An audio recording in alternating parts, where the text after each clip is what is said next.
In the heart of Sweden, a rumor drifted on the wind, carried by merchants returning from the east. It was a tale whispered in smoky halls and traded over cups of ale, a story of a river where gold flowed, of cities built from white stone, and of distant kings who drank from goblets carved from pure emerald. These stories settled in the mind of a young nobleman named Ingvar. While the elders of his community offered stern warnings, their faces etched with the memory of lost kin, their words only fueled his resolve. "Many have gone," they would say, their voices low and somber. "None have returned." For Ingvar, this was not a deterrent. It was the very reason he had to go. The unknown was a challenge, a void on the map that he felt compelled to fill. His smile, bright and unwavering, was that of a man who saw not danger, but destiny. The fact that no one had come back meant the greatest glory was still there for the taking. To conquer this unknown, Ingvar knew he needed a different kind of crew. He did not seek the fearsome raiders who had made the Viking name a thing of terror across Europe. Instead, he gathered a company of explorers, thinkers, and diplomats. He chose skilled navigators who could read the stars in unfamiliar skies and chart courses through treacherous, winding rivers. He enlisted traders who were fluent in many tongues, men who could barter and build alliances rather than just fight. And of course, he brought warriors. But these were men sworn to a different purpose: to defend the expedition, not to plunder the lands they visited. With this hand-picked crew, Ingvar's fleet of longships pushed eastward, leaving the familiar shores of Sweden behind. They sailed not into the open sea, but through the vast network of lakes and rivers that crisscrossed the lands, of the Rus heading ever onward toward the shimmering expanse of the Caspian Sea, the very edge of the known Viking world. Their journey brought them to the realm of the Khazar Khaganate, a sprawling, powerful empire that served as a crossroads for the world. Here, cultures and faiths collided and mingled in a vibrant tapestry of human experience. Jews, Muslims, Christians, and pagans all lived and traded under the rule of the Kagan. For Ingvar and his men, it was a world unlike any they had ever known. The lessons learned here were not of warfare, but of diplomacy. Ingvar quickly understood that in this sophisticated land, true wealth was not seized by the strongest sword arm. Instead, it was won by the sharpest mind and the most persuasive tongue. He negotiated passage, traded goods, and learned the intricate dance of courtly politics, proving that a Viking leader could be as cunning in a throne room as he was fearsome on a battlefield. Pushing further south from the Khazar lands, the expedition ventured into a territory that was completely uncharted by their people. The familiar chill of the north gave way to a suffocating, oppressive heat. The endless pine forests of their homeland were replaced by vast, rolling dunes of sand that stretched to the horizon. The sun, once a welcome friend, became a relentless tormentor, beating down on them from dawn until dusk. They followed a great river, its waters sluggish and warm, which they aptly named the River of Fire. This was a land of extremes, a place that tested their endurance in ways no northern winter ever could. Every day was a struggle against dehydration, heat exhaustion, and the gnawing feeling of being utterly alien in a foreign world. The men, accustomed to frost and snow, now faced an environment that seemed actively hostile to their very existence. After a grueling journey down the River of Fire, a breathtaking sight appeared on the horizon, a vast walled city shimmering in the haze. Historians believe this was likely Baku or Shirvan, in what is now modern Azerbaijan. The city was a marvel of engineering and wealth, far grander than anything the Swedes had ever seen. The local ruler, the Shah, welcomed the strange, fair-haired visitors with curiosity and a degree of caution. He saw their hardened physiques, their well-crafted weapons, and the disciplined way they carried themselves. He did not see them merely as travelers. He saw them as an opportunity.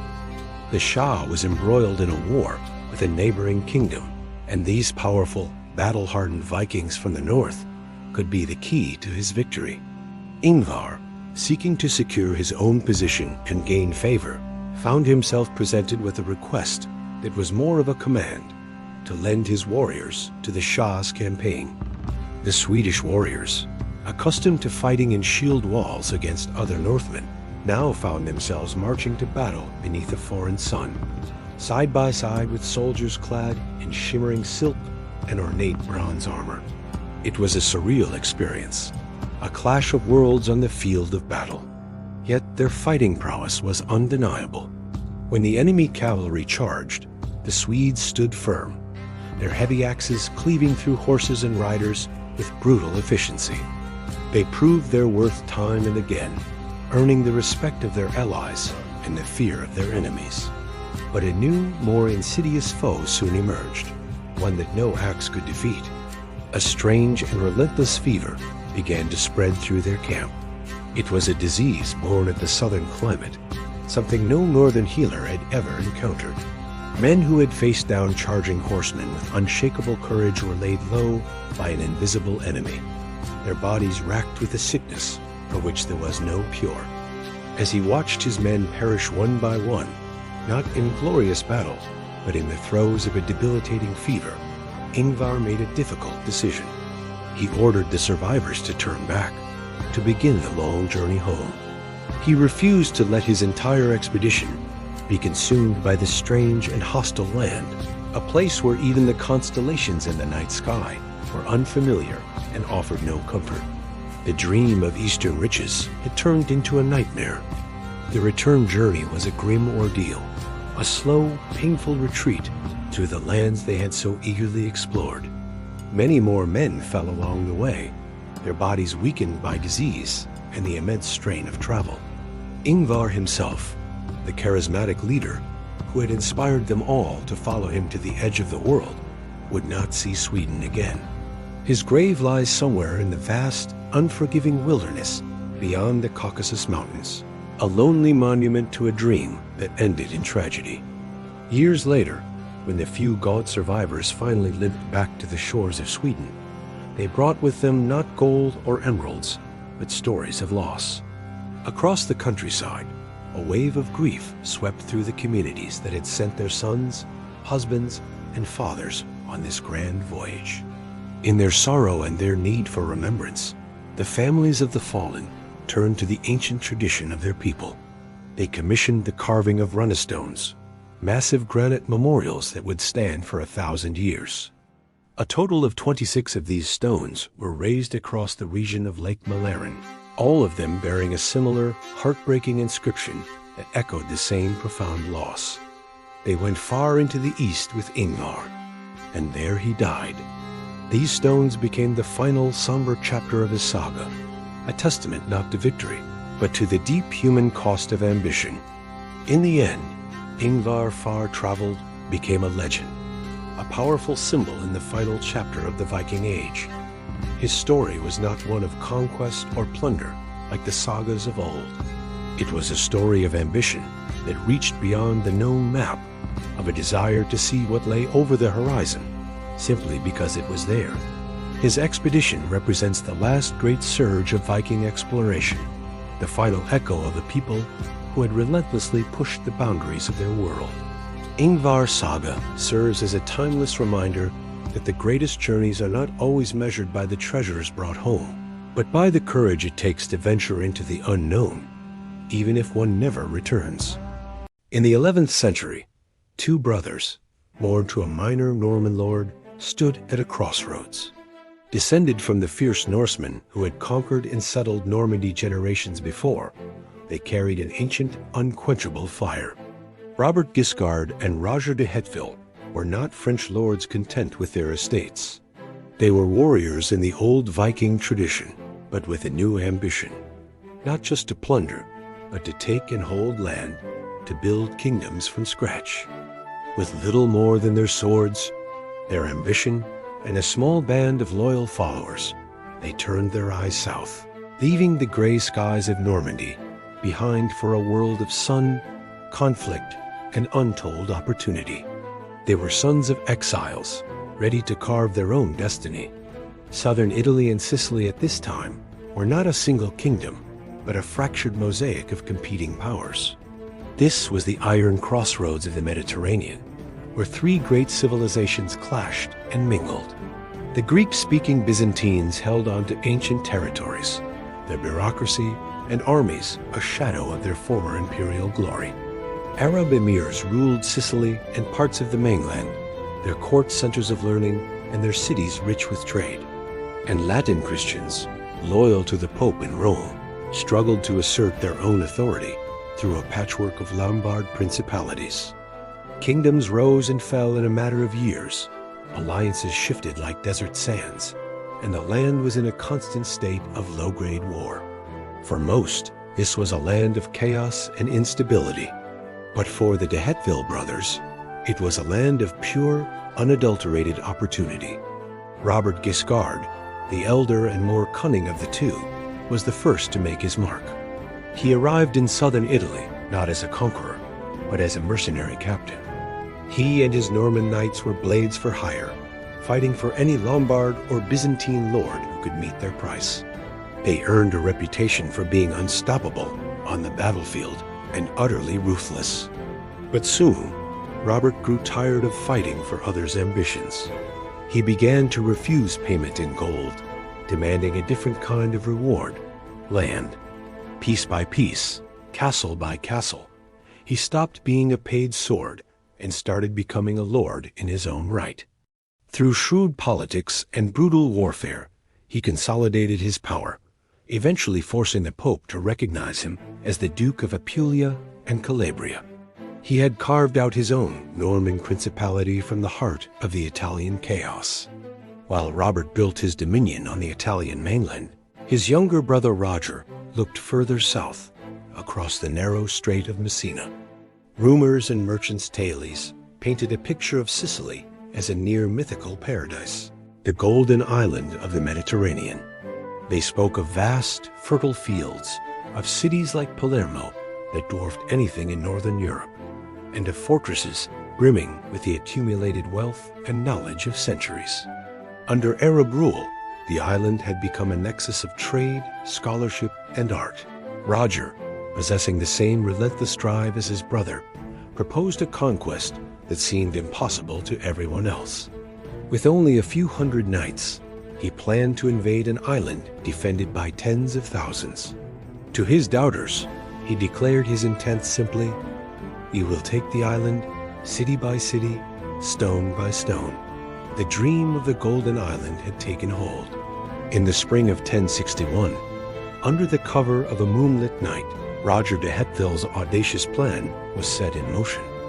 A small vanguard of Norman knights boarded their ships and slipped across the strait, their chainmail muffled and their voices silent. Their target was Messina, the strategic port city that guarded the gateway to Sicily. Avoiding a direct assault on its formidable defenses, they used stealth and surprise, scaling the harbor walls with ropes and grappling hooks. The Arab sentries were overcome with silent blades before any alarm could be raised. By sunrise, the Norman war banners, a stark contrast to the vibrant silks of the Caliphate, were flying over Messina's harbor. The first foothold was won. The 30-year war for Sicily had begun. The conquest of Sicily was not a swift campaign of decisive battles. It was a long, grinding war of attrition that spanned 3 decades. It was a war of sieges and stars. Each city was its own small kingdom, with its own rulers, alliances, and complex mix of cultures. The Normans, a tiny invading force, could not win by brute force alone. They were forced to adapt, to become more than just warriors. They learned the art of Arabic diplomacy, forging temporary alliances with one Muslim emir against another. They studied and adopted Byzantine military tactics, learning how to counter different forms of warfare.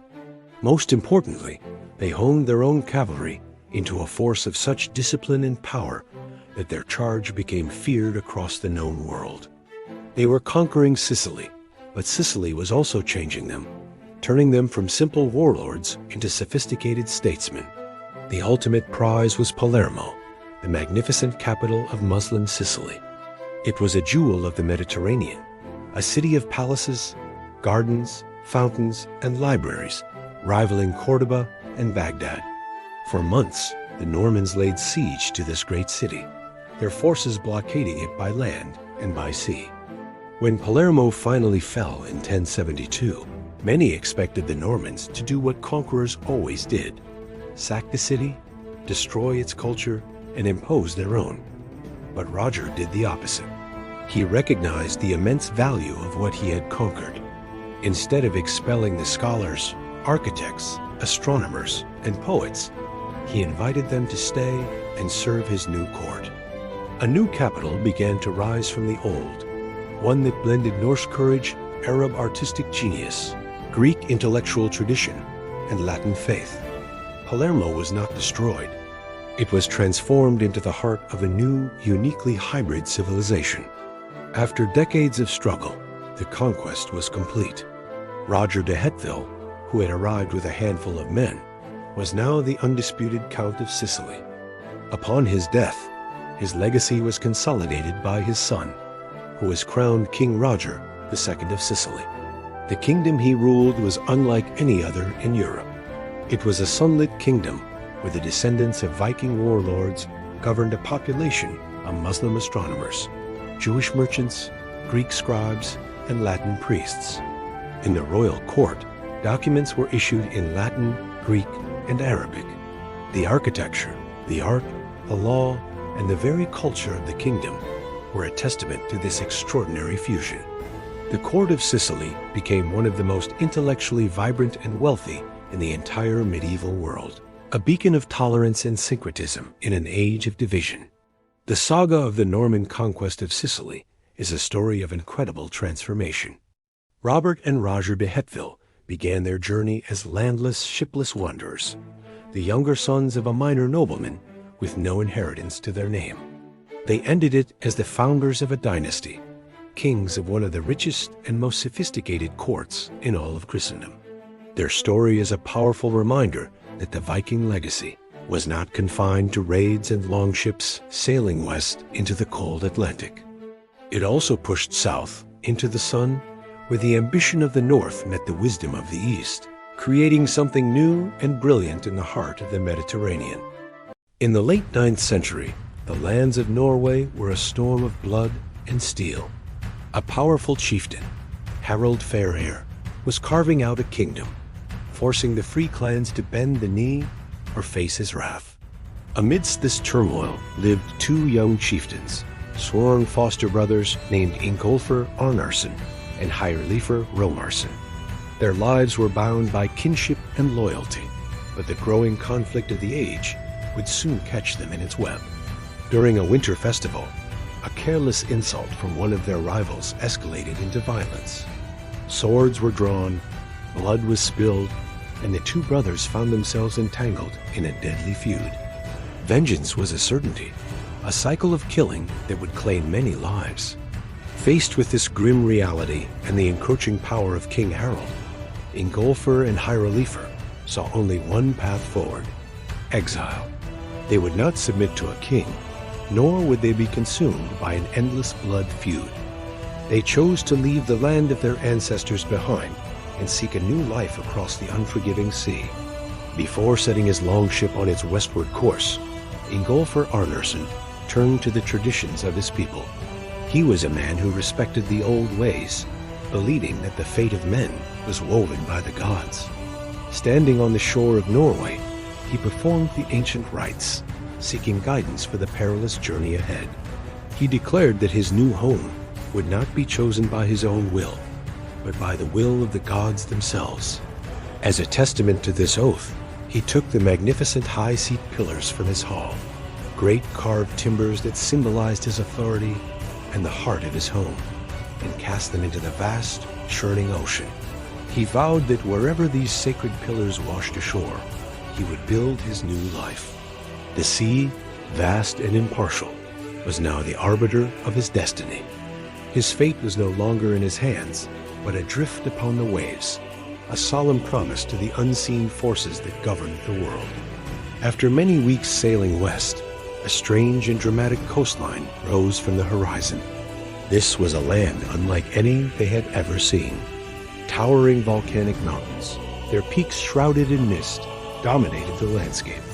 Plumes of steam rose from the earth, hinting at a fiery power hidden beneath the surface. They found fields of black, jagged rock left by ancient lava flows, stark and alien. Yet, nestled between these harsh features were deep, surprisingly green valleys, lush with life. This was a place of dramatic contrasts, a land of fire and ice. Most importantly, it was a land of freedom. There were no kings here to demand tribute, no jarls to enforce their will, no armies clashing over territory. It was an empty, wild, and unclaimed world, awed by its raw and powerful beauty. Ingolfr gave it a name that captured its essence: Island, the land of Ice Iceland. The two foster brothers established their first winter settlement, but their approaches to this new world were starkly different. While Ingolfr waited patiently for a sign from the gods, Hyrelifr grew restless. He dismissed the old rites as superstition and decided to forge his own path. On a subsequent voyage, he raided the coast of Ireland and returned not with free settlers, but with a group of enslaved Irish men and women whom the Norse called Westmen. Hyrelifr was a harsh master, and his cruelty bred deep resentment among his captives. One day, he pushed them too far, commanding them to perform an impossible task. Seizing their opportunity, the slaves rose up in rebellion. They ambushed Hyrelifr and his men, killing them all as they slept. When Ingolfr discovered his foster brother's slain body, he was overcome with grief and a solemn duty. He swore an oath of vengeance. He tracked the escaped slaves across the cold, rugged coastline to a small cluster of islands. There, on those windswept rocks, he cornered them and exacted his revenge, slaying them all. To this day, that chain of islands is known as Vestmannaeyjar, the Islands of the Westmen, a name forever marking the site of this grim and tragic chapter in Iceland's earliest history. With his duty to his slain brother fulfilled, Ingolfr returned to his primary quest, the search for his sacred high seat pillars. For 3 long and arduous winters, he and his followers methodically scoured the coastline of southern Iceland. The seasons were harsh, the landscape unforgiving. They moved from one temporary camp to another, enduring biting winds and heavy snows. Their survival depended entirely on the resilience of their kin, the health of their livestock, and their ability to hunt and fish in this wild new environment. It was a test of endurance, a long, patient wait for the gods to reveal their will. Ingolfr never wavered in his conviction. He trusted in his oath and knew the sea would eventually deliver on its promise. Finally, his scouts returned with incredible news. The pillars had been found. They had washed ashore in a wide, sheltered bay, nestled on a coastline where steam rose mysteriously from the ground, creating a perpetual haze of smoke. The long search was over. Following the guidance of his sacred pillars, Ingolfr made his way to the smoky bay. This, the gods had decided, would be his home. On the shore where the pillars had landed, he began the construction of his farm and longhouse, the first permanent Norse settlement in this vast, empty land. He named the place Reykjavik, which means Bay of Smoke, a name inspired by the geothermal steam that rose from the hot springs all around. His journey had become a saga, a tale of courage and faith that spread back to the old country. Inspired by his story and the promise of a land free from the tyranny of kings, more settlers began to follow in his wake. Ships arrived carrying families, livestock, and the hopes of a new beginning. From Ingolfr's single homestead, a new society began to grow. Clans spread out, claiming land and establishing their own farms throughout the island's fertile valleys. They were shaping a nation unlike any other, a community founded on freedom, where no king would ever rule. Instead, they would govern themselves through a great assembly of free people, the Althing. Ingolfr Arnarsson lived to a ripe old age, never again setting foot in Norway. The fires of his youth, the feuds and ambitions that had driven him from his homeland, had long since cooled. He watched his children and grandchildren grow up in a world he had helped to create. His days were spent not in battle or on long voyages, but in the quiet rhythms of a farmer's life. He saw sheep grazing peacefully on the green hills where once only the lonely cry of seabirds and the relentless sea wind had called him onward. His great adventure, which began with a violent feud and an escape into the unknown, had found its conclusion. His journey ended not in the glory of conquest or the accumulation of great wealth, but in something more profound, a sense of belonging. He had become part of a land that had no master, a place chosen not by a king's decree, but by fate itself. The sagas, the great oral histories of the Icelandic people, preserve his memory with a simple, powerful statement. Ingólfur was the most famous of all the first settlers, for he came to an uninhabited country and was the first to raise his hall in Iceland, and from him grew a nation. His name is not just that of a man. It is the first word in the long and remarkable story of Iceland. Ingólfur Arnarsson, as journey from exiled chieftain to founding father, established the legacy of a free and resilient island nation in the far north, a testament to the enduring human quest for freedom and a place to call home. In the age of long ships and iron, a woman was born to a house of kings. Her name was Odd Ketilsdottir, and her story would become a saga sung across the North Atlantic.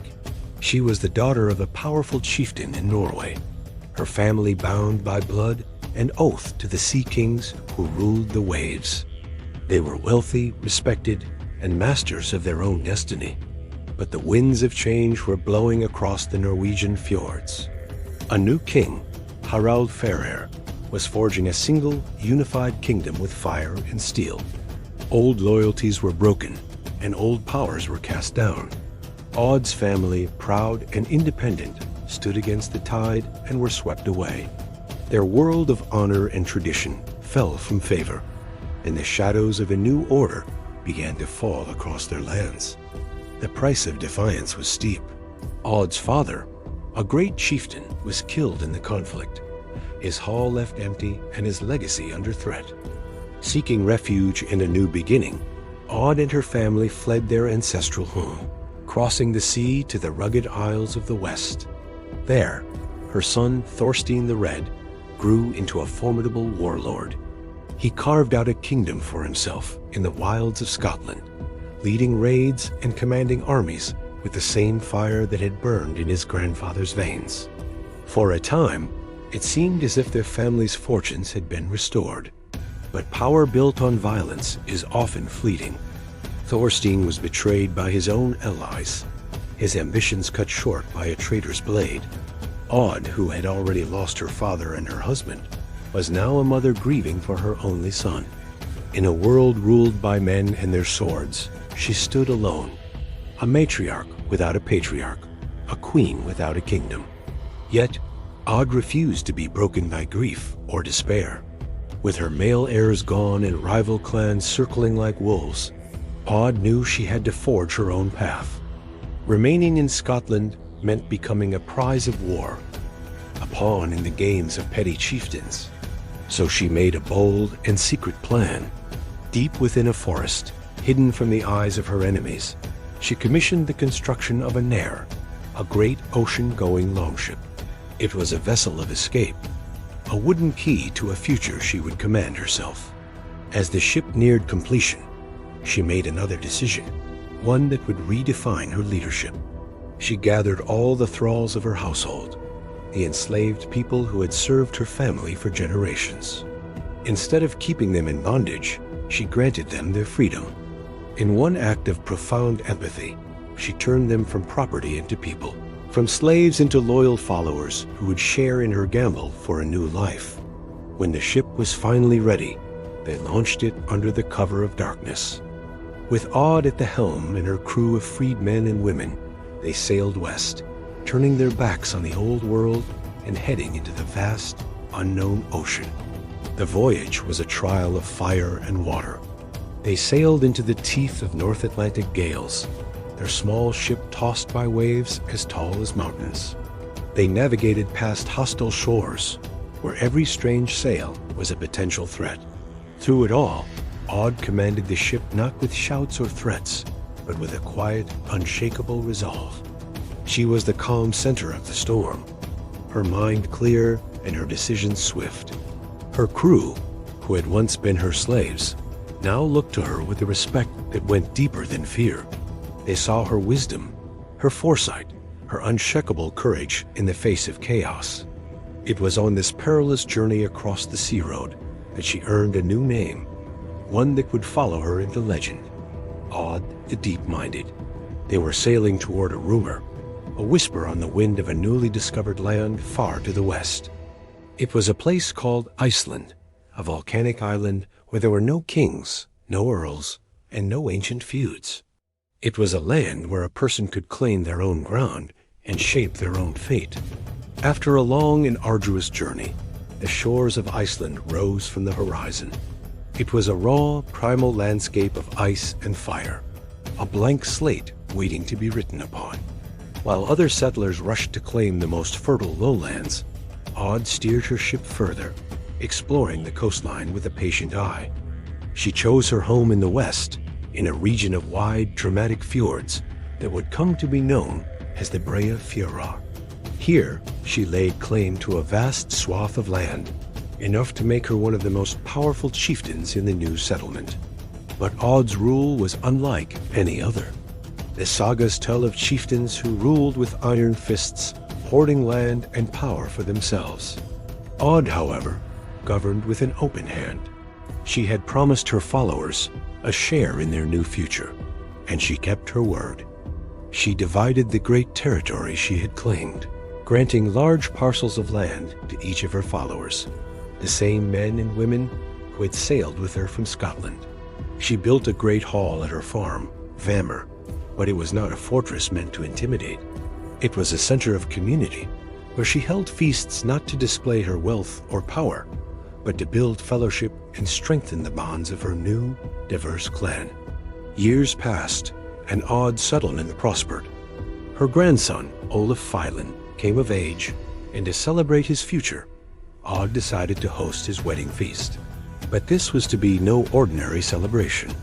It became one of the grandest and most significant gatherings in the early history of Iceland.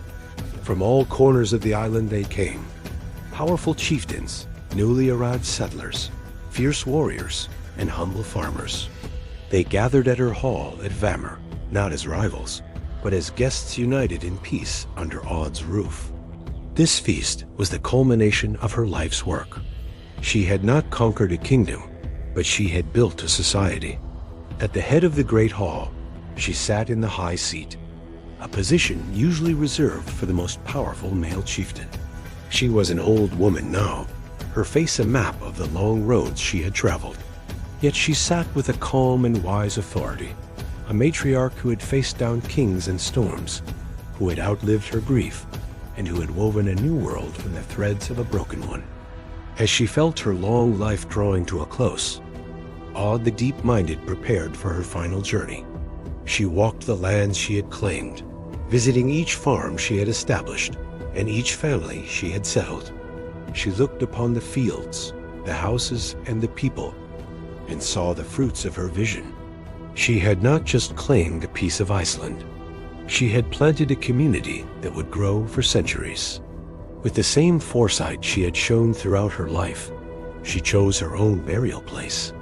She instructed her people to build her grave on a tidal beach below the high water mark, so that she would rest in the embrace of the sea that had been both her adversary and her path to freedom.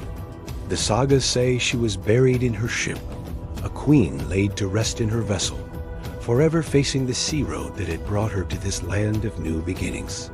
When she died, it was said that there was no woman held in higher esteem in all the western lands.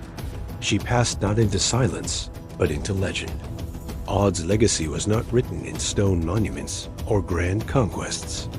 It lived on in the people she had led and the society she had helped to shape. Her descendants became some of the most influential figures in Icelandic history, chieftains, and law speakers. poets and priests, their names echoing through the sagas. They were the children of a woman who had shown that true strength was not found in cruelty or dominance, but in wisdom, courage, and generosity. Iceland, the land without kings, would forever remember the queen who had sailed out of the darkness and built a new world not through force, but through the profound power of a deep and unshakable mind. The late 800s were a time of fire and steel in the north. The lands that would become Norway and Denmark were torn apart by brutal clan wars. Kings rose and fell, and a man's survival often depended on the strength of his sword arm and the loyalty of his followers. In this violent world, a warrior named Rollo carved out a fearsome reputation. He was a sea king, a man of immense strength and ambition, whose name was spoken with both respect and fear.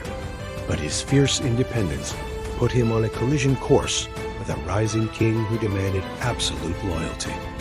Rollo defied the king's decree against raiding Norwegian shores, and for his defiance, he was declared an outlaw, banished from his homeland forever. But exile was not the end for Rollo. It was a new beginning. He was a natural leader, and his reputation drew others to his cause. Ship captains with a thirst for adventure, fearsome berserkers who lived for battle, and countless outcasts with nowhere else to go flocked to his banner. They were not just warriors. They were families' men, women, and children who had lost their homes and now sought a new life, a new land to call their own. Rollo gathered this disparate group, forging them into a loyal and formidable force. Their longships, with their dragon-headed prows, set sail from the fjords of Norway, leaving behind a past of feuds and betrayal, heading south toward the rich and tempting lands of Francia. Rollo's fleet descended upon the coasts of Francia like a storm from the north. They sailed up the Seine and other rivers, their raids striking deep into the heart of the kingdom. The Franks, caught off guard by the speed and ferocity of the Vikings, were powerless to stop them. Monasteries, rich with gold and silver, were sacked and burned to the ground. Towns were plundered, and the wealth of Francia began to flow back to Rollo's growing army. His name became a whisper of terror, a thunderous roar that echoed across the Frankish countryside. He was the wolf at the door, the unstoppable force of destruction. Yet, even as his coffers filled with silver and his legend grew, Rollo was a man of foresight. He was more than just a raider. He was a strategist who understood the limitations of his way of life. He knew that a life of constant raiding was unsustainable. They could plunder and burn, but they could not live on ships forever. His people needed more than just treasure. They needed land. They needed a permanent home where they could farm, raise their families, and build a future. The constant search for loot would eventually lead to their downfall. Rollo began to look at the fertile fields and fortified towns of Francia, not just as targets for plunder, but as the key to his people's long-term survival. In the year 885, Rollo's ambitions led him to join a massive Viking army that laid siege to the city of Paris. It was one of the largest Viking forces ever assembled, and their target was the strategic and symbolic heart of West Francia. Hundreds of longships blockaded the Seine, and a vast army of Northmen surrounded the city's formidable stone walls. For 10 long and brutal months, the Vikings assaulted the city, but Paris, under the determined leadership of Count Odo, refused to fall. The siege was a grueling stalemate, a clash of Viking ferocity against Frankish resilience. For Rollo, the long siege was a profound lesson. As he watched the defenders of Paris hold firm behind their stone walls, he saw the true nature of power. It wasn't just about the ability to raid and destroy. It was about the ability to endure and protect. He observed the fertile farmland surrounding the city, land that could feed a population and sustain a kingdom through even the longest siege. Plunder was temporary, a fleeting prize that could be spent or lost. But land, and the strong walls to defend it was the foundation of lasting survival and true power. The siege of Paris transformed Rollo's perspective. His goal shifted from a life of raiding to the dream of ruling a land of his own. The endless Viking raids had brought the kingdom of Francia to its knees. King Charles, known to history as the Simple, was a ruler in a desperate situation. His armies could not defeat the Northmen in the field, and his treasury was drained from paying them off. He needed a permanent solution to stop the constant cycle of violence and extortion. In a bold and pragmatic move, Charles decided to make his greatest enemy his greatest ally. He sent envoys to Rollo, the most powerful Viking leader on the Seine, with an unprecedented offer, a bargain that would change the course of history. The king's proposal was extraordinary. He offered Rollo a vast territory of land along the lower Seine River, the very region the Vikings had so often terrorized. He would also grant Rollo a noble title, making him a duke of the Frankish realm. To seal the pact, Charles offered the hand of his own daughter, Gisela, in marriage. This would bind Rollo to the royal family and integrate him into the Frankish nobility. In return for this incredible grant of land, title, and marriage, Rollo had one crucial duty. He and his men must defend Francia from all other Viking raiders. Rollo, the pragmatist, saw the immense opportunity and accepted the terms. However, when the time came to swear fealty, a dispute arose over the ceremony. Rollo was expected to kneel and kiss the king's foot, an act of submission he found intolerable. Refusing to bow, he instead ordered one of his warriors to perform the rite for him.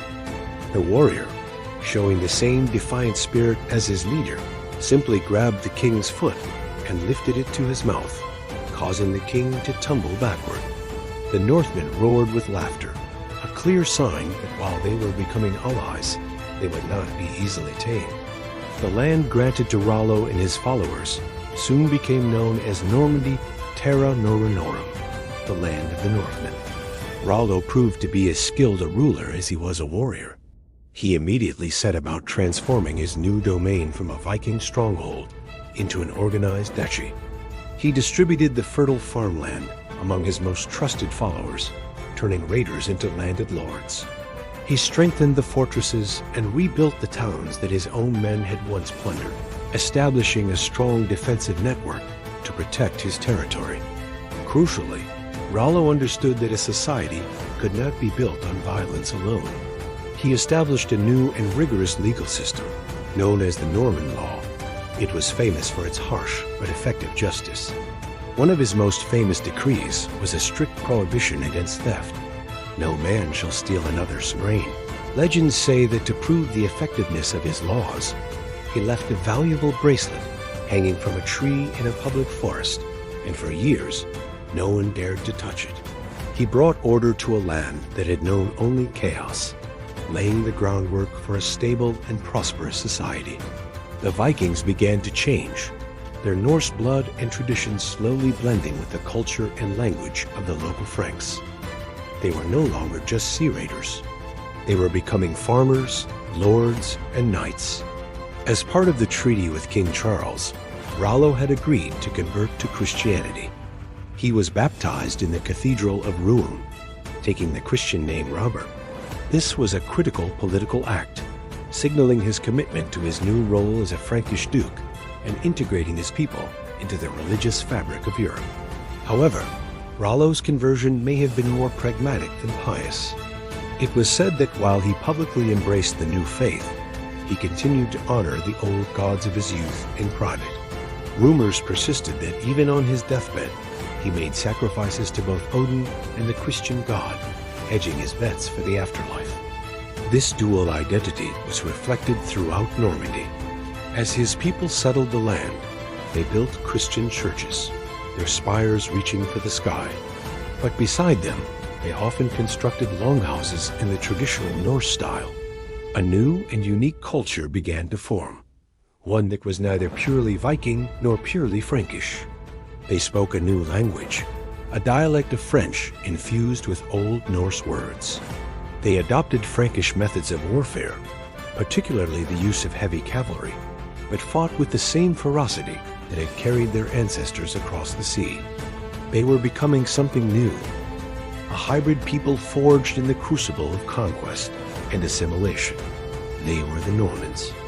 Rollo's legacy was one of iron and law, a foundation upon which his descendants built an empire. The small duchy he had carved out of Francia grew into one of the most powerful and dynamic political entities in Europe. His successors were ambitious and ruthless, expanding their influence through strategic marriages and relentless warfare. They married into the royal families of France and other kingdoms, weaving Norman blood into the tapestry of European nobility. They perfected the art of mounted combat, creating armies of heavily armored knights that became the most feared military force of their age. The seed of ambition that Rollo had planted in Normandy would one day bear astonishing fruit.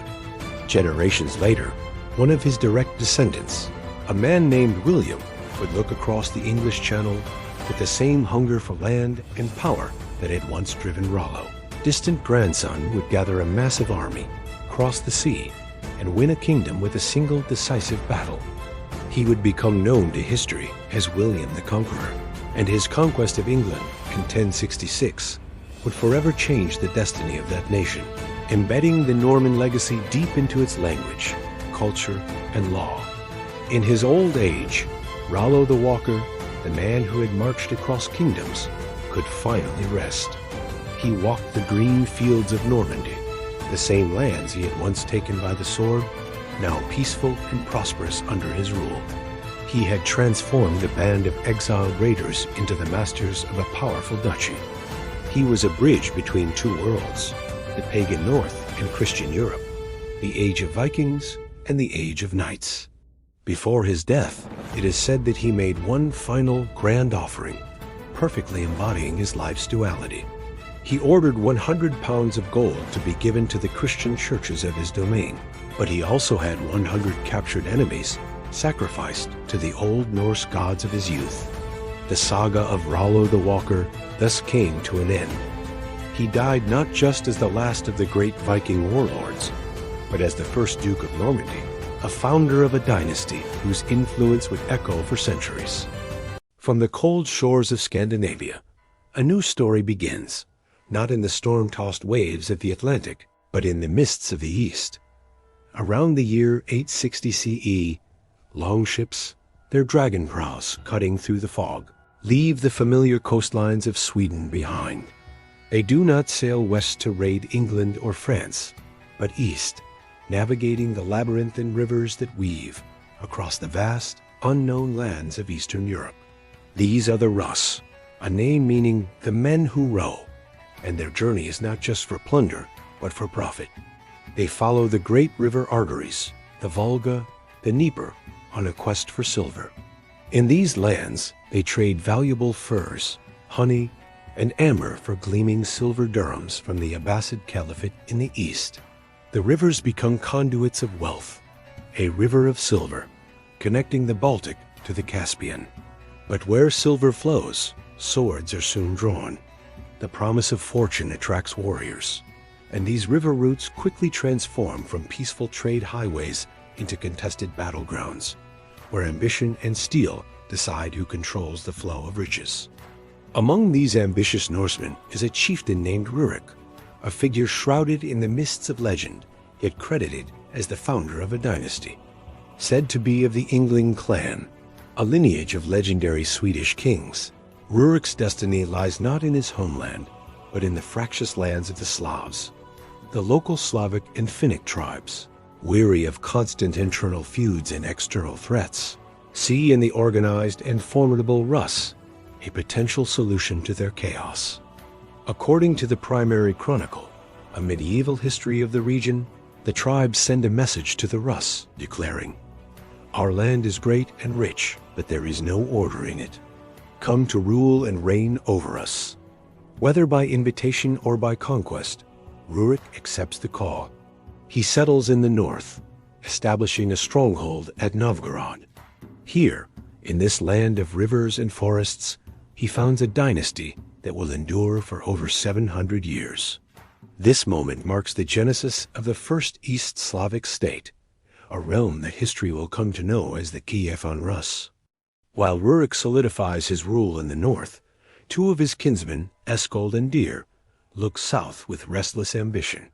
They lead their own band of warriors down the Dnieper River, a vital artery that flows towards the riches of the Byzantine Empire. Their journey brings them to a small, well-positioned settlement on a hill overlooking the river, Kiev. Recognizing its strategic importance as a trading hub, controlling the route to the Black Sea, they seize it for themselves. From this new power base, Eskold and Dir establish their own dominion, independent of Rurik's authority in Novgorod. This act plants the first seeds of rivalry within the burgeoning Rus world. The realm is now split between two centers of power, the northern stronghold of Novgorod and the southern gateway of Kiev. The unity of the Rus is yet to be forged, and the growing tension between these two poles of influence sets the stage for a future struggle for supremacy. The southern city of Kiev becomes a launching point for daring raids against the wealthiest prize of the known world, Constantinople, or as the Norse called it, Miklagard, the Great City. Lured by tales of its immense wealth, the Rus assemble fleets of longships and sweep down the Dnieper and across the Black Sea. Their attacks on the Byzantine coasts are bold and terrifying, but they meet their match in the empire's formidable defenses. The legendary walls of Constantinople, which had stood for centuries against countless foes, prove impenetrable. The Byzantine navy unleashes its most fearsome weapon, Greek fire, a mysterious incendiary substance that burns even on water, incinerating the wooden ships of the Rus fleets.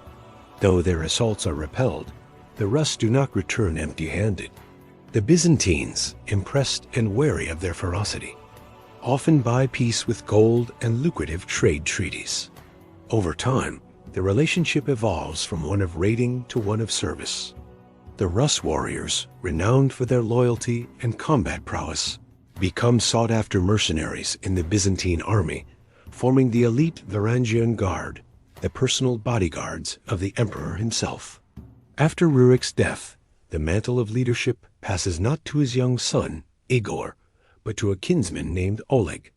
Acting as regent, Oleg proves to be a leader of immense vision and ruthless ambition. Known as Oleg the Seer for his reputed prophetic abilities, he understands that the future of the Rus lies in unifying the northern and southern domains. Marching his forces south from Novgorod, he arrives at the hills of Kiev. In a cunning move, he lures Eskold and Dir out to meet him, then declares that they are not of royal blood and presents the young Igor as Rurik's true heir. He has the two chieftains killed and captures the city, proclaiming Kiev the mother of all Rus cities. With this decisive act, Oleg unites the northern and southern trade routes under a single rule, forging the Kievan Rus into a coherent and powerful state. His reign is one of consolidation and expansion, but his end is the stuff of legend. A prophecy foretold he would die because of his horse. Disturbed, Oleg sent the beloved steed away. Years later, upon hearing of the horse's death, he went to see its remains and, mocking the prophecy, placed his foot on its skull. A venomous serpent, hidden within, struck him, and the prophecy was fulfilled. Decades later, the Rus face another crisis of leadership when Oleg's successor, Igor of Kiev, is killed. While collecting tribute from the Drevlian tribe, his excessive demands provoke a rebellion, and he is brutally murdered. His wife, Olga, is left as regent for their young son, Sviatoslav. The Drevlians, assuming a woman would be a weak ruler, send matchmakers to propose she marry their prince. Olga's response is a masterclass in vengeance. She has the first delegation of envoys buried alive. A second group she tricks into a bathhouse and has it burned to the ground. Her revenge culminates in a brutal siege of the Drevlian capital. According to the chronicle, she offers them a seemingly merciful peace, asking only for a small tribute from each household, 3 pigeons and 3 sparrows.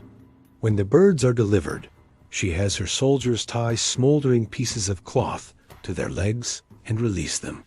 The birds fly back to their nests in the wooden city, setting it ablaze from within. Olga's cunning retribution secured her son's throne and earned her a fearsome reputation. Yet her legacy is also one of transformation. Late in life, she travels to Constantinople and converts to Orthodox Christianity, becoming the first Rus ruler to embrace the faith that would one day define her people. Under Olga's descendants, the Rus complete their transformation from Scandinavian raiders to rulers of a vast and complex kingdom. Their grandson, Vladimir the Great, would make Orthodox Christianity the state religion, forever linking the Rus to the Byzantine cultural sphere. Cities like Kiev and Novgorod grow into magnificent urban centers, filled with stone churches, bustling markets, and fortified walls. They establish a formal legal code, the Ruskaya Pravda, blending Slavic custom with Byzantine law. The great rivers that once served as pathways for raids now function as the economic backbone of a thriving state, connecting the Baltic Sea in the north to the Black Sea and the Byzantine Empire in the south and the Caspian Sea in the east. The identity of the Rus itself evolves. While their ruling dynasty retains its Norse bloodline for generations, they adopt the language, customs, and eventually the faith of their Slavic subjects. The Viking adventurers who came for silver have become the sovereigns of a new Eastern European civilization. The saga of the Eastern Vikings draws to a close not with the clang of swords, but with the murmur of commerce and the fusion of cultures. In the grand markets of Kiev, traders from across the known world, Greeks from Constantinople, Arabs from Baghdad, Germans from the Hanseatic League, and Scandinavians from the north gather to exchange their goods. They speak a multitude of tongues, haggling over furs, wax, slaves, and silk. Yet beneath the clamor of this cosmopolitan hub lies a fundamental truth, an origin story whispered in the shared history of the city itself. It was the fierce ambition and tireless determination of the Northmen that laid the foundation for this great kingdom. The oars of the north had carved the heart of the east. In the 9th century, the coasts of Ireland were a place of prayer and plunder. Viking longships, like wolves of the sea, descended upon the island's rich monasteries, their dragon-headed prows striking fear into the hearts of monks. Gold, silver, and sacred texts were taken back across the waves, but one raider saw more than just treasure on these green shores. His name was Olaf the White, a Norwegian warlord whose ambition was as vast as the ocean he sailed. He wasn't content with just raiding. He wanted to build, to rule. Around the year 840 CE, as his ship navigated the mouth of a winding river, he found the perfect location. The River Liffey offered a deep, sheltered harbor, ideal for defense and perfect for trade. Standing on the deck of his longship, looking at the dark waters and the rolling green hills, he made a declaration. Here, on this spot, a city of the north would rise. The Vikings, men more accustomed to the axe than the spade, began to build. On a ridge overlooking a dark tidal pool, they erected a long fort, a ship fortress made of earth and timber. The local Gaels called the area Duvlin, meaning black pool, a name the Norsemen adapted into their own tongue. Dyflin. What started as a temporary camp for wintering raiders soon transformed into something more permanent. It became a bustling, thriving town, the first of its kind in Ireland. Ships from across the known world docked at its port, their hulls heavy with silver from the Abbasid Caliphate, amber from the Baltic, walrus ivory from Greenland, and furs from the northern forests. But the most valuable and tragic cargo was human, slaves captured in raids across Ireland and Britain. Dyflin became one of the largest slave markets in Western Europe. The local Celtic chieftains, wary but pragmatic, watched this foreign power grow on their land. They forged uneasy alliances with the Norse, trading goods and gold, but the peace was fragile. Trust was a currency scarcer than silver, and beneath the surface of commerce, a deep-seated rivalry simmered. To secure his burgeoning kingdom, Olaf the White knew he needed more than just a strong fortress. He needed powerful alliances. His gaze fell upon Audr the Deep-Minded, a woman of formidable lineage and intellect. She was the daughter of a powerful Norwegian jarl, and crucially, the widow of a Norse chieftain who had previously tried to rule in Dublin. By marrying Audre, Olaf not only gained a respected partner, but also solidified his claim over the region, uniting rival Norse factions under his banner. This strategic union, however, was a double-edged sword. It cemented Olaf's control and brought a semblance of stability, but it also stirred resentment. The native Irish Gaels saw it as a further entrenchment of foreign invaders, while rival Norse jarls, who coveted Dublin for themselves, viewed Olaf's growing power with envy and suspicion. The fragile peace that had been bought with gold and marriage vows began to fray. A quiet but intense rivalry developed, a dangerous undercurrent of ambition and betrayal flowing just beneath the surface of daily life in Dyflin. Under Olaf and his successors, Dublin transformed into the undisputed heart of Norse Ireland. It was the capital of a unique maritime kingdom, a domain that stretched across the Irish Sea. Its rulers were not kings of land in the traditional sense. They were sea kings, their power rooted in their fleets of longships and their control over the vital trade routes.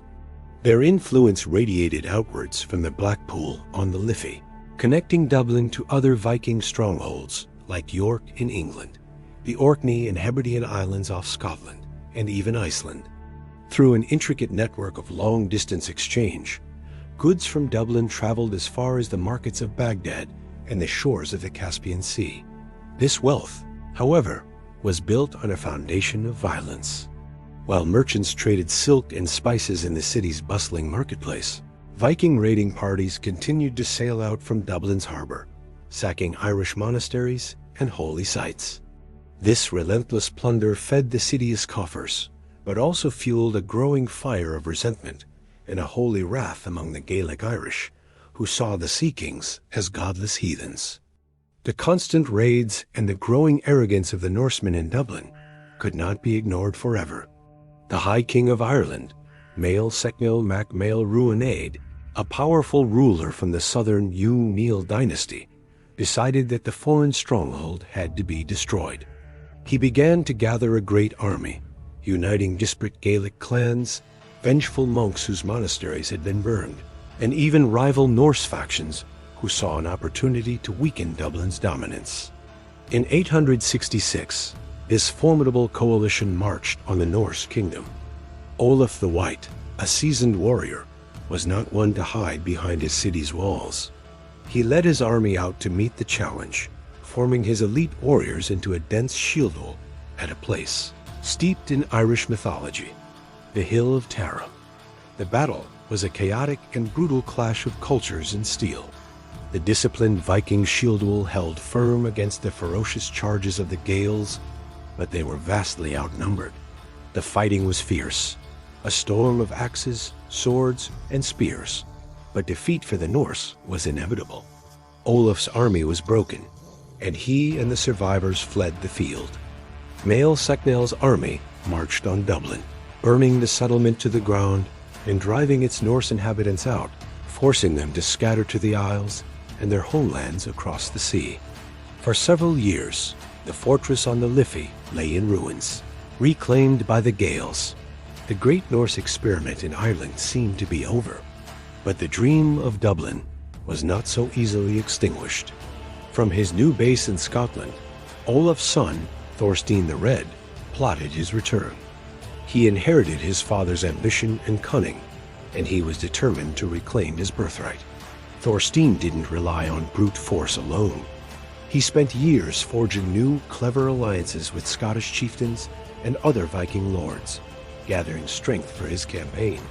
When the time was right, he led his fleet back across the Irish Sea. The Gaels had rebuilt their own fort at the site, known as Athcliath, the Ford of Hurdles. Thorstein's reclamation of the city was not a grand, pitched battle, but a brutal and effective night assault. Under the cover of darkness, his warriors stormed the fort, overwhelming its defenders and retaking the strategic position. The Norse were back. The city of Dyflin rose once more from the ashes, but it was different this time. The years of conflict, trade, and proximity had begun to blur the lines between the two cultures. The new Dublin was a fusion, a place where Norse and Irish blood, language, and law began to mix, creating a unique Hiberno-Norse identity. Over the next century and a half, the Sea Kings of Dublin and their people continued to evolve. The descendants of Olaf the White and the first Viking raiders gradually became more Irish than Scandinavian. The hard-edged Norse culture began to soften, absorbing the customs, language, and beliefs of the land they had conquered. The rulers of Dublin, once devout followers of Odin and Thor, began to convert to Christianity, building churches where temples to their old gods might have once stood. They intermarried extensively with the Gaelic nobility, their children bearing names that blended Norse and Irish traditions. The kingdom they ruled was no longer a simple foreign outpost, but a complex, hybrid state, a powerful player in the intricate politics of medieval Ireland. This long era of Norse dominance reached its climax and its end early 11th century. The Irish High King, Brian Boru, challenged the power of Dublin and its allies, leading to the legendary Battle of Clontarf in 1014. The last great Norse Sea King of Dublin was defeated, and though the city itself remained, the battle effectively broke the back of Viking political power in Ireland forever, marking the twilight of the Sea Kings. The saga of the Dublin Sea Kings was over, but their legacy was etched into the very stones of the city they had founded. The Norse name, Dyflin, from the black pool where their first ships anchored, survived and evolved into the modern name Dublin. Their influence can still be seen in the layout of the old city, in archaeological finds of swords and silver, and in the DNA of its people. The city's story is a testament to the transformative power of time and culture. They came to Ireland as raiders, seeking plunder and glory. They stayed to build, to trade, and to rule. Their longships brought fear and destruction, but they also brought commerce, connection, and a city that endures to this day. In the cold lands of Norway, where feuds were as common as the winter snow, a young warrior named Ragnvald of Trondheim grew tired of the endless cycle of violence. He gathered a band of young, ambitious warriors, all of them weary of fighting over barren lands and old grudges. They sought something more than just survival. They yearned for fortune, for fame, and for a purpose that stretched beyond the fjords of their homeland. It was then that whispers from the east began to reach their shores, carried by traders and travelers. These were tales of a magnificent city called Miklagard, the great city known to others as Constantinople. They spoke of a powerful emperor who sat on a golden throne, an emperor who paid handsomely in gold for the loyalty and fighting prowess of men from the north. The allure of such a prize was too strong to resist. The promise of wealth and glory, earned through strength and skill, was a dream that every Norseman cherished. Ragnvald and his followers assembled at the water's edge, their longships bobbing in the frigid waves. There, with the salt spray on their faces and the cold wind in their hair, they swore a binding oath. It was a solemn vow, one that tied their fates together. They swore to serve the foreign emperor with unwavering honor, to fight his battles as if they were their own, and to one day return to their homeland not as they had left, but as men of renown, their chests heavy with silver, and their names etched into the Sagas. This oath was their pact, their guiding star, the invisible chain that would hold them together through the perils that lay ahead. The journey to Miklagard was a saga in itself, a perilous voyage that would test their resolve at every turn. Their longships sliced through the dark waters of the Baltic, leaving the familiar shores of Scandinavia behind. They entered the vast, winding river systems of Eastern Europe, a network of waterways that served as the highways of the Rus. This was a land of dense forests, sprawling marshes, and scattered Slavic settlements. For Ragnvald and his men, it was a world of both opportunity and danger. They traded their northern furs and armor for grain and supplies, their gleaming axes a silent deterrent to any who might think them easy prey. At other times, they were forced to raid, taking what they needed by force when peaceful negotiation failed. Their long journey eventually led them to the bustling river port of Kiev, a rising power in the land of the Rus. The city was ruled by the formidable Prince Yaroslav the Wise, a ruler who understood the value of a strong alliance and the ferocity of the Norsemen.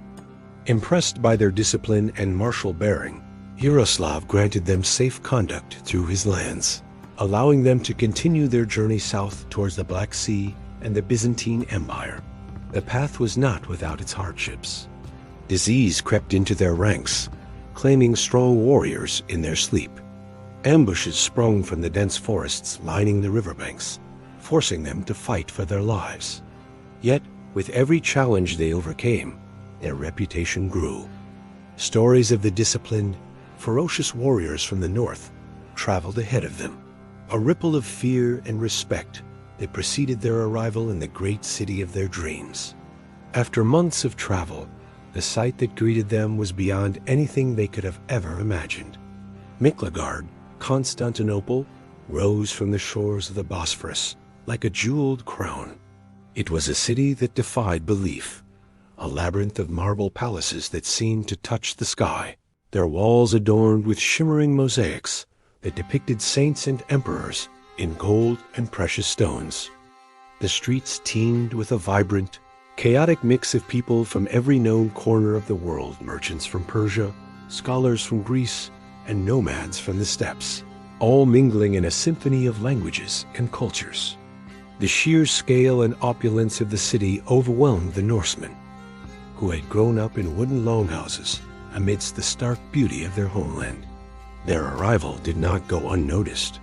The emperor, Basil II, a shrewd and battle-hardened ruler, had long relied on Varangians to serve as his personal bodyguard. He trusted their loyalty far more than the scheming nobles of his own court. Basil himself came to inspect the new arrivals. He walked among the towering Norsemen, his gaze sharp and appraising. He saw not just their imposing height and broad shoulders, but the unwavering steel in their eyes. As Ragnvald and his men stood in formation, the eastern sun glinted off the polished steel of their most prized weapons, the massive, long-handled battle axes that were the hallmark of the northern warrior. In that moment, in the heart of the Byzantine Empire, they earned a new name, a title that would become legendary: the Axe-Bearers of the North. Ragnvald and his men were quickly plunged into the endless wars of the Byzantine Empire.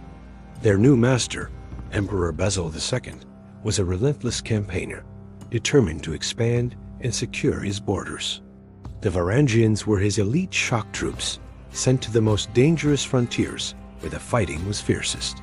They marched under the scorching sun of Anatolia, battling rebellious lords who sought to carve out their own kingdoms. They campaigned in the dusty landscapes of Syria, clashing with Saracen raiders who threatened the empire's southern provinces.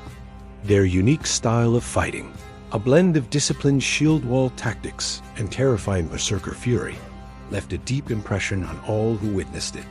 Their courage in the heat of battle became the stuff of legend. Byzantine chroniclers, accustomed to the more structured warfare of their own armies, wrote in awe of the newcomers.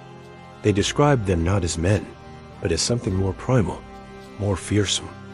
They were the barbarians who fight like wolves, a force of nature that swept away all who stood before them. Yet for all their ferocity and independence, they were bound by the sacred oath they had sworn back in Norway. This oath demanded absolute obedience to the emperor.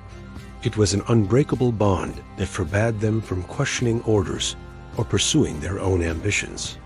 As the years stretched on, the emperor's wars seemed to have no end, and the promise of a glorious return home began to feel more and more distant, a fading dream in a life of constant battle.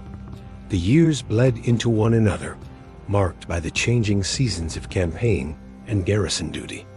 Ragnvald, once a young warrior with dreams of quick fortune, was now a seasoned commander, his hair streaked with gray and his coffers filled with Byzantine gold.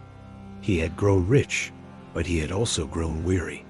The constant warfare had taken its toll, and the longing for the green hills of Norway gnawed at his heart. This weariness was shared by many of his comrades. Some, less patient than Ragnvald, began to whisper of mutiny. They spoke of seizing their accumulated wealth and sailing home, not as loyal servants, but as conquering kings, rich enough to claim their own lands.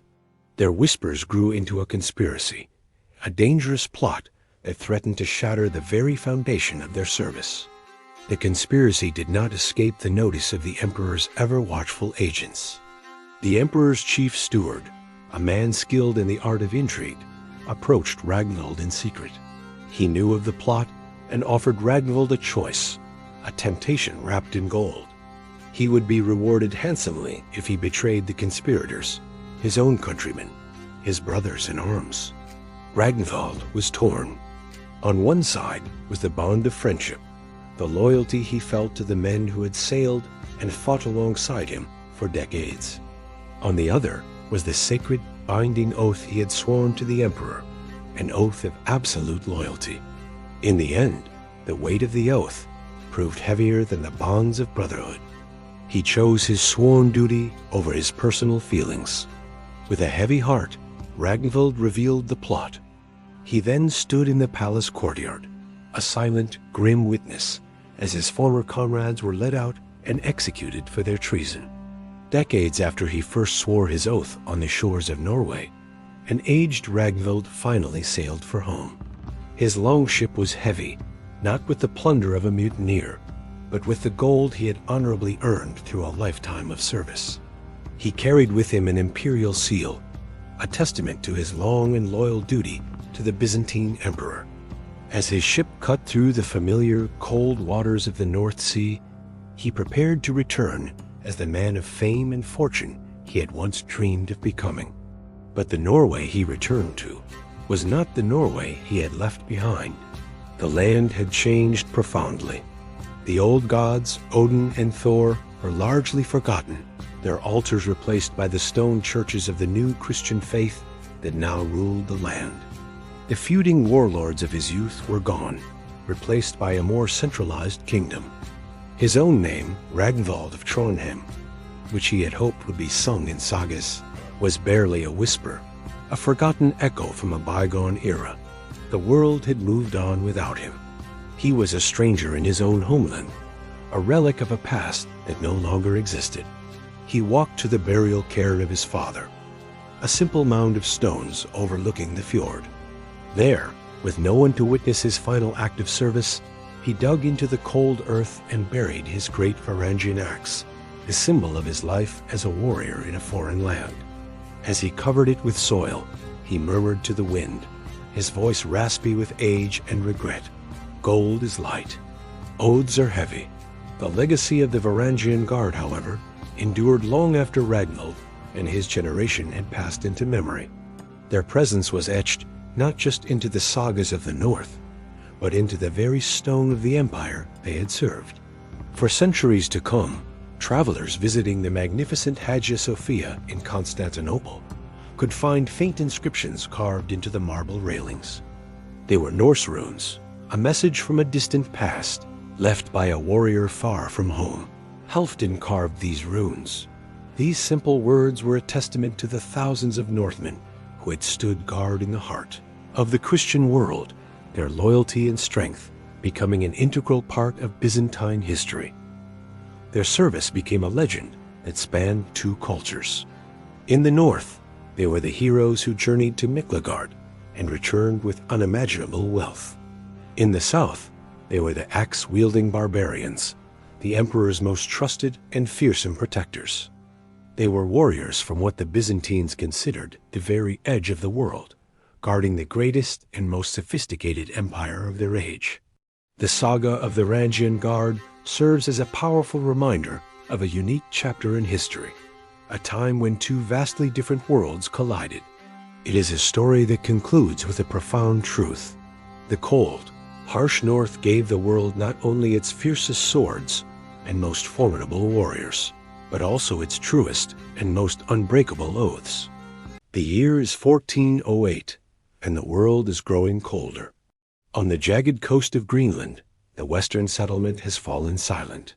For years, the ships from Iceland and Norway have stopped coming, their routes choked by a relentless expansion of sea ice. The connection to the old world, the lifeblood of the Norse colony, has been severed.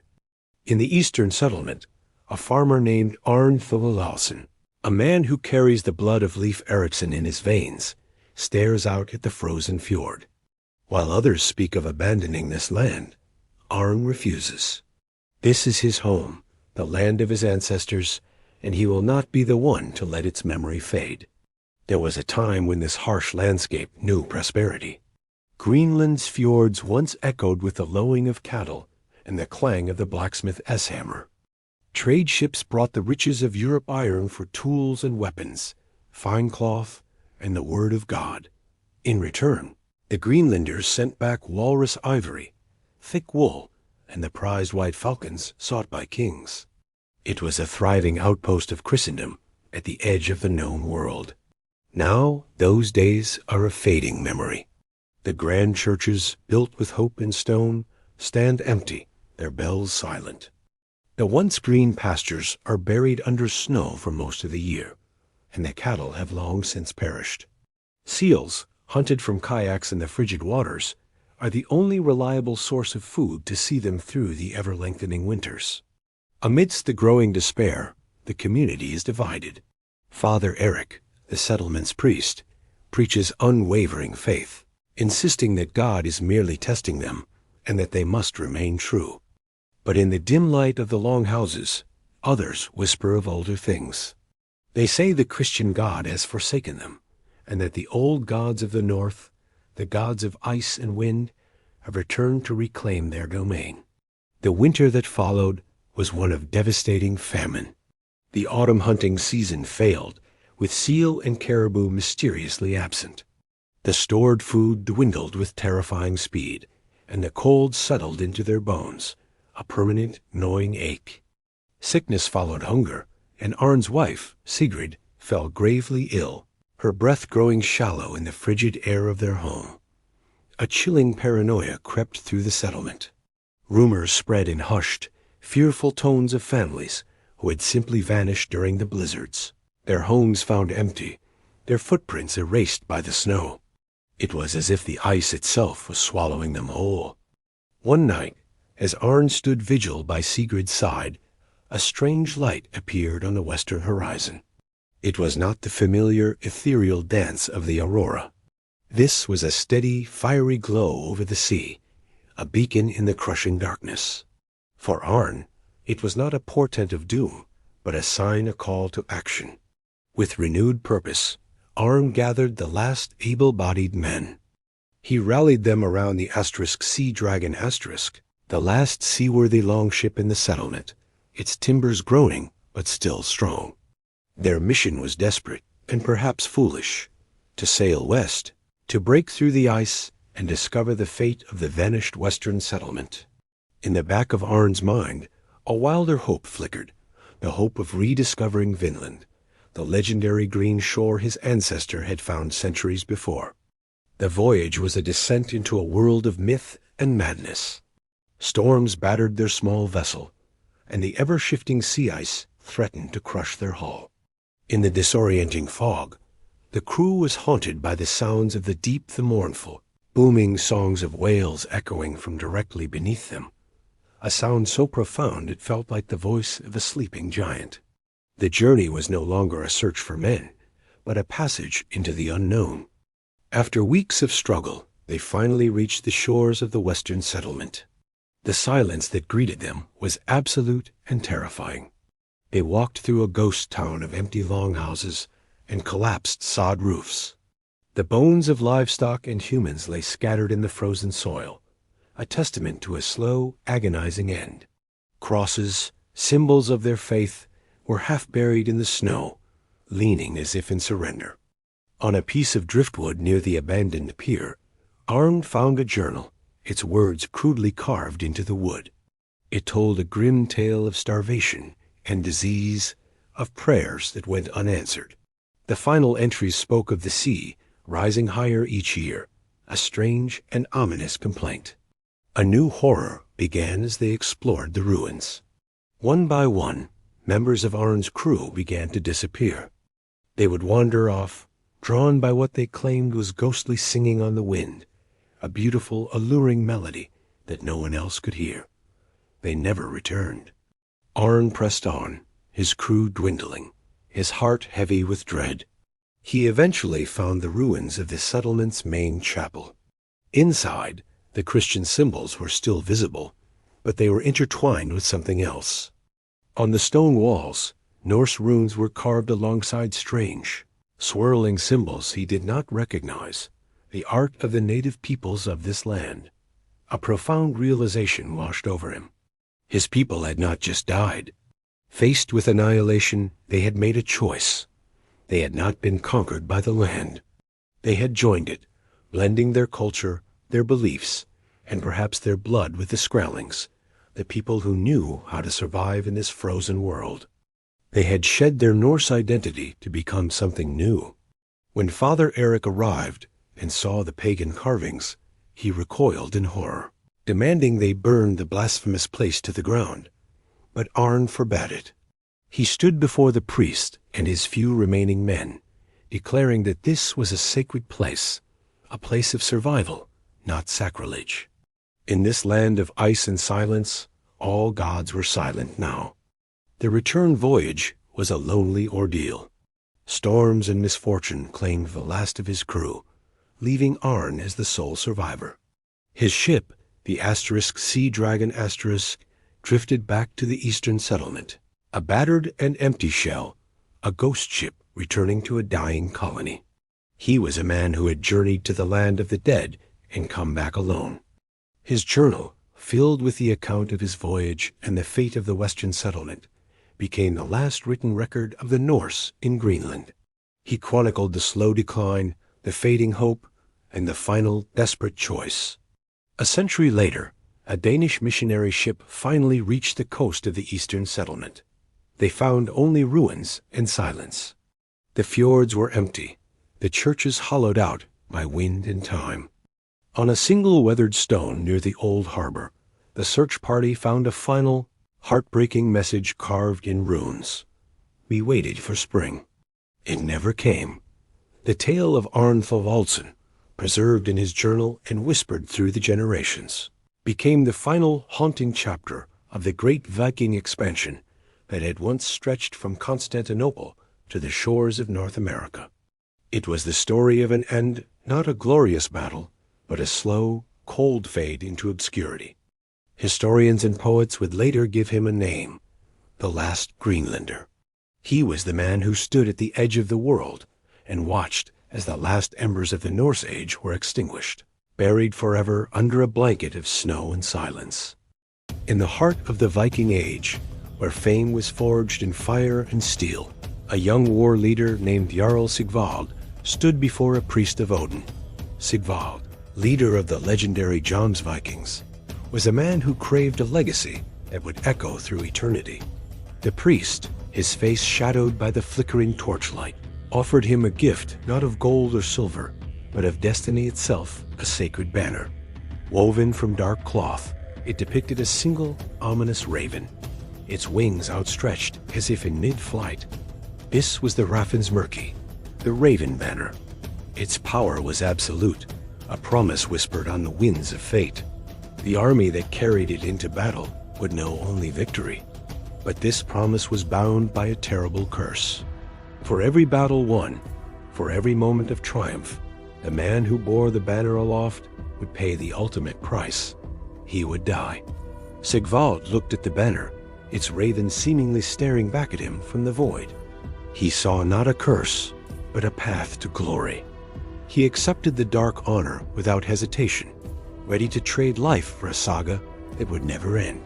The men Sigvald commanded were no ordinary warriors. They were the Jomsvikings, a brotherhood of elite mercenaries bound not by blood or kingdom, but by a strict and unforgiving code of honor. From their fortress of Jomsborg, their reputation for ferocity and discipline spread across the northern world. They were a force for hire, their swords pledged to the highest bidder, but their loyalty was only to their own laws. They feared no man and no god. Among these iron-willed fighters stood two men of particular renown. There was Be the Thick, a champion of immense strength and a heart devoid of fear. His presence on the battlefield, a storm of destruction. And there was Van Cussen, the youngest of their ranks, yet his boldness and ambition burned brighter than any veterans. Together, they and their brethren swore oaths upon their swords to fight for riches, for honor, and for the grim blessing of the Raven Banner.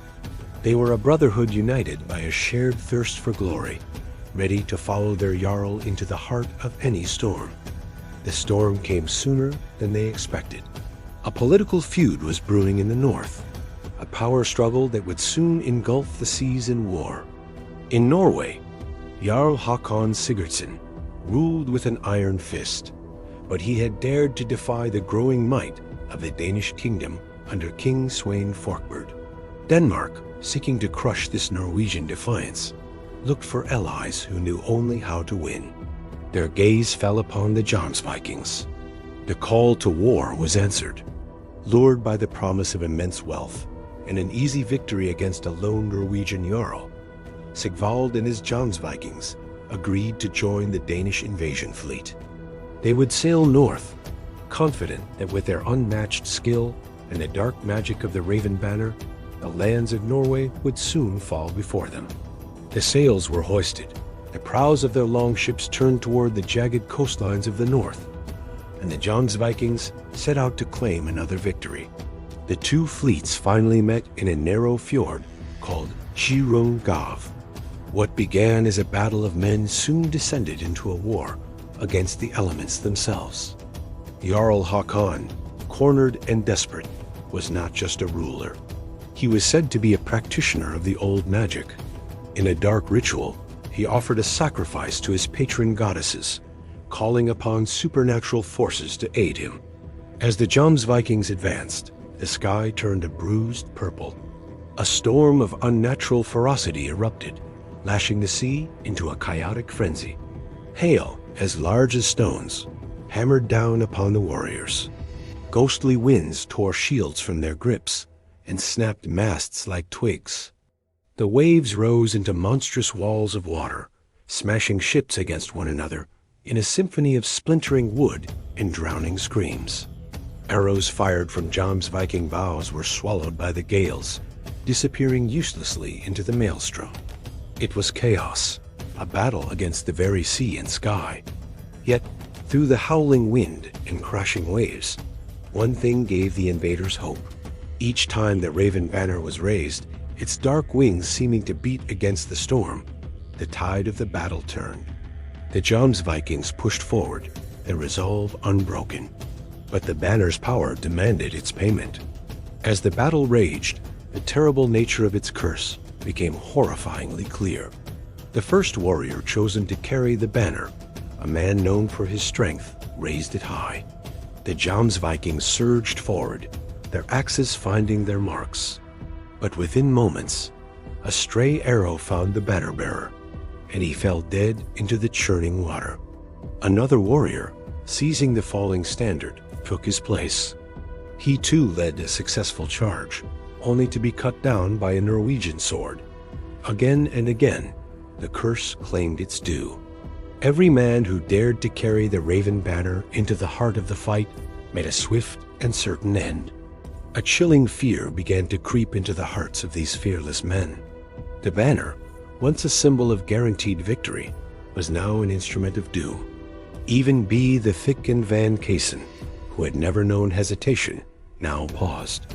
They watched as man after man fell, their moments of glory extinguished as quickly as they began. The staff of the banner became a thing of dread, an object no one dared to touch. The loss of their banner-bearers and the unrelenting fury of the storm finally broke the Jomsviking spirit. Their legendary discipline shattered, and their fleet was overwhelmed. The battle was lost. Defeat, a word rarely spoken in Jomsborg, was now a bitter reality. The survivors, including leaders like Jarl Sigvald, Be and Van, were captured and brought ashore to face the victorious Jarl Hakon and his son, Eirik. They were lined up for execution, their hands bound, their epic campaign ending in humiliation. But the Jomsvikings were not broken. As the executioner's axe rose and fell, they faced death not with fear, but with defiant pride. One warrior, when asked if he feared death, famously laughed and said he only worried the executioner's blow might be too slow. B the Thick refused to be held, staring down his killer without flinching. Van Kaysen, ever bold, made a boast that so impressed his captors that Jarl Eirik himself stepped in and spared his life. Their captors, who had expected pleas for mercy, were instead met with unwavering courage. In their final moments, the Jomsvikings proved that their honor could not be captured or killed. Some were executed, but others were spared, their lives granted out of sheer admiration for their unbreakable spirit. Though the Jomsvikings were defeated at Hierumgav, their saga did not end there. In defeat, they became legends. Their story of the cursed banner, the supernatural storm, and their fearless defiance in the face of death was told and retold in the smoky longhouses of the north for generations.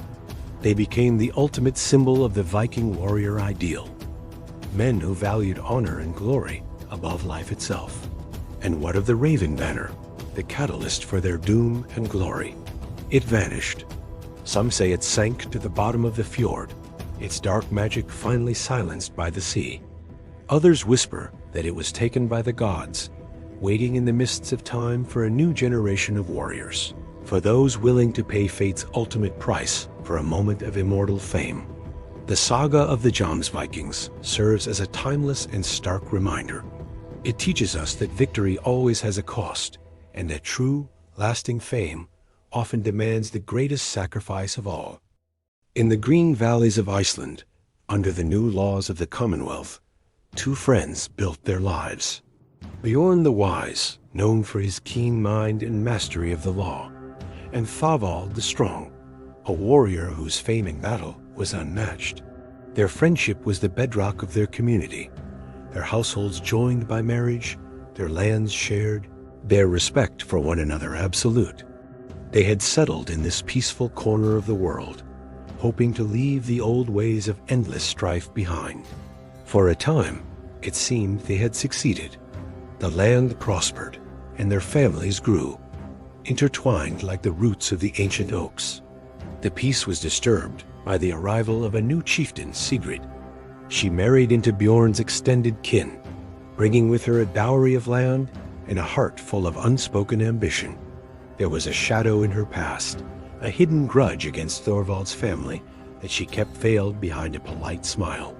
The spark that would ignite the valley was struck at a winter feast. Sigurd's foster brother, a brash young man, was publicly shamed by Thorvald over a small, unpaid debt. In a culture where honor was the highest currency, the insult, though seemingly trivial, was a deep wound. Bjorn, ever the voice of reason, advised restraint and a peaceful resolution. But Thorvald, his warrior's pride stung, would not be placated. He demanded not just payment, but blood. The fledgling legal system of the Commonwealth was put to the test.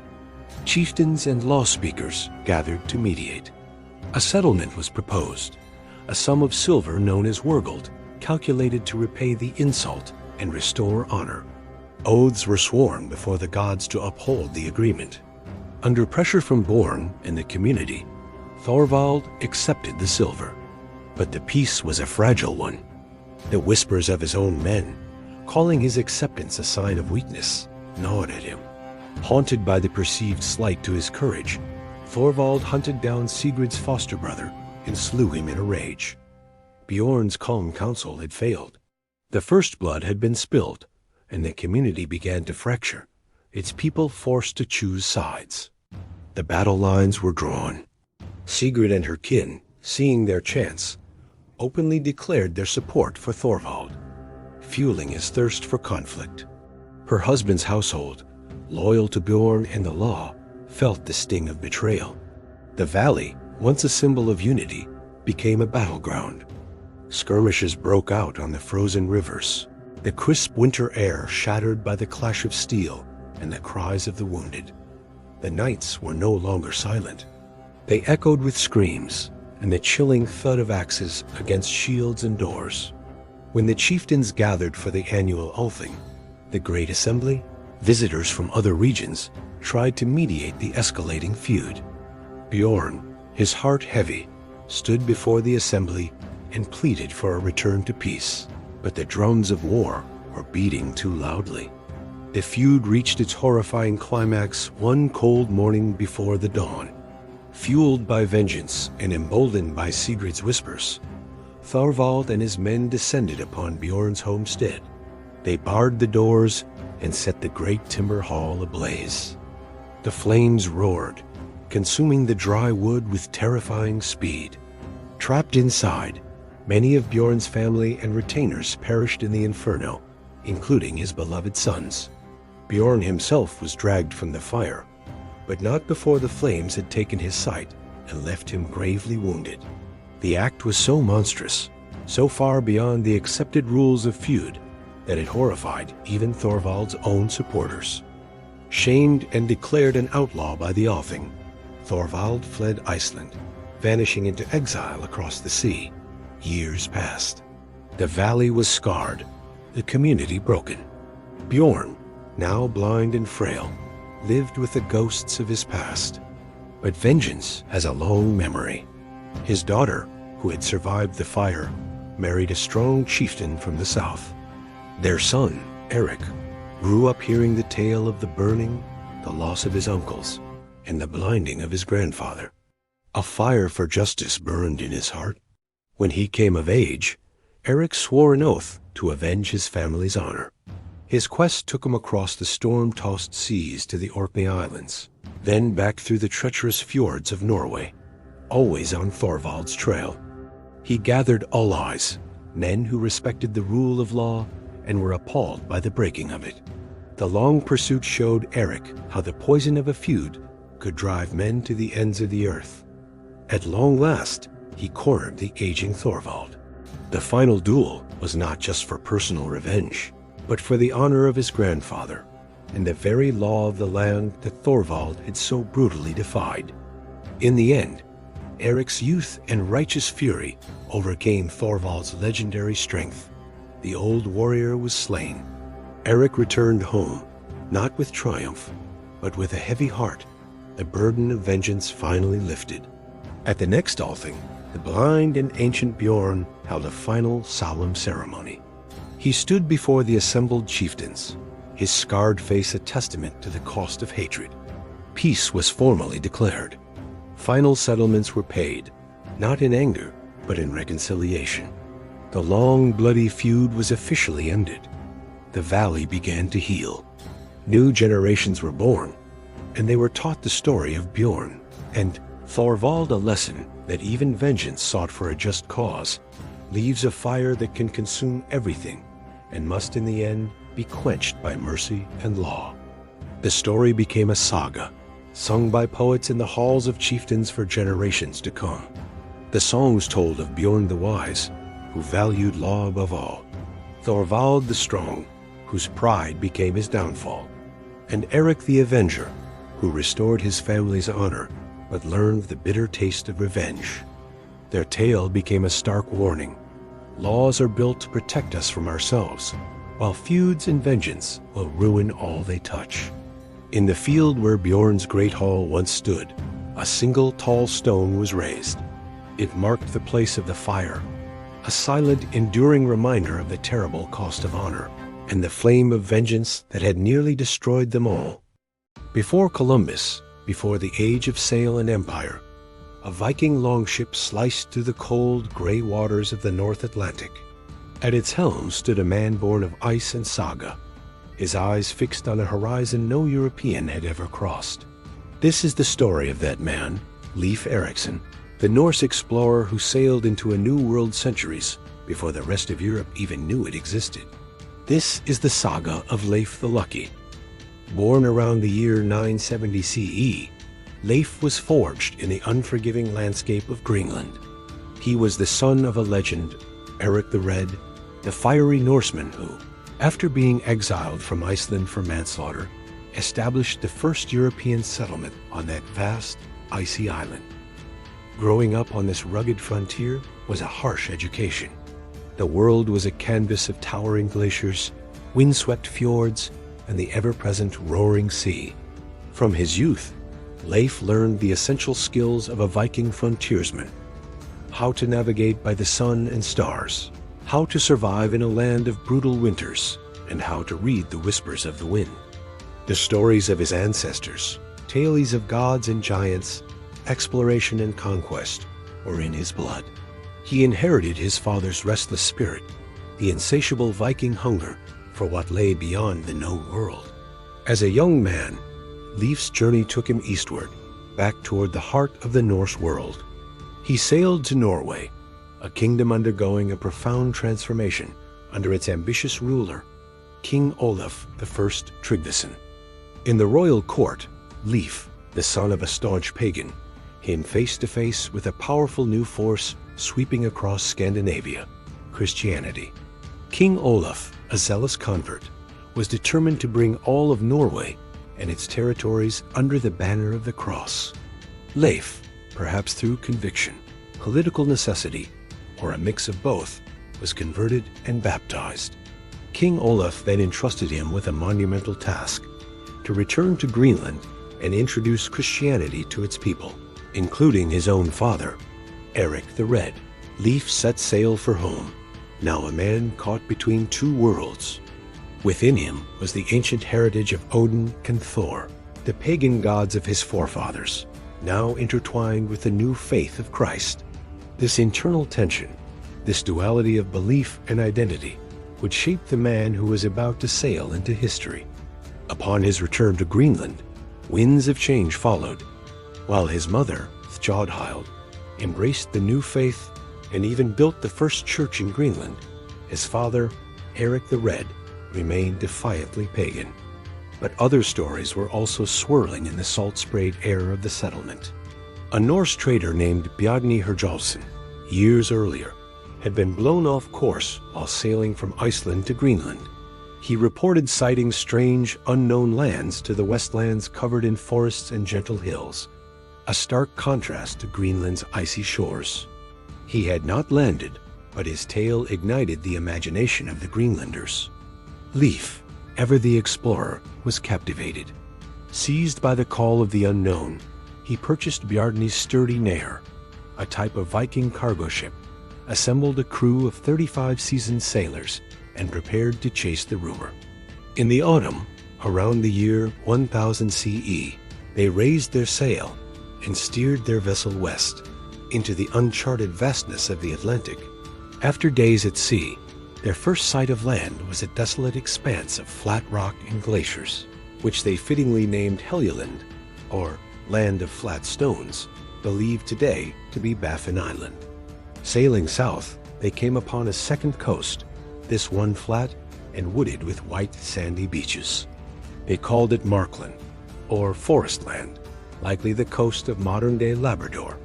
But they pressed on, driven by the promise of a more hospitable shore.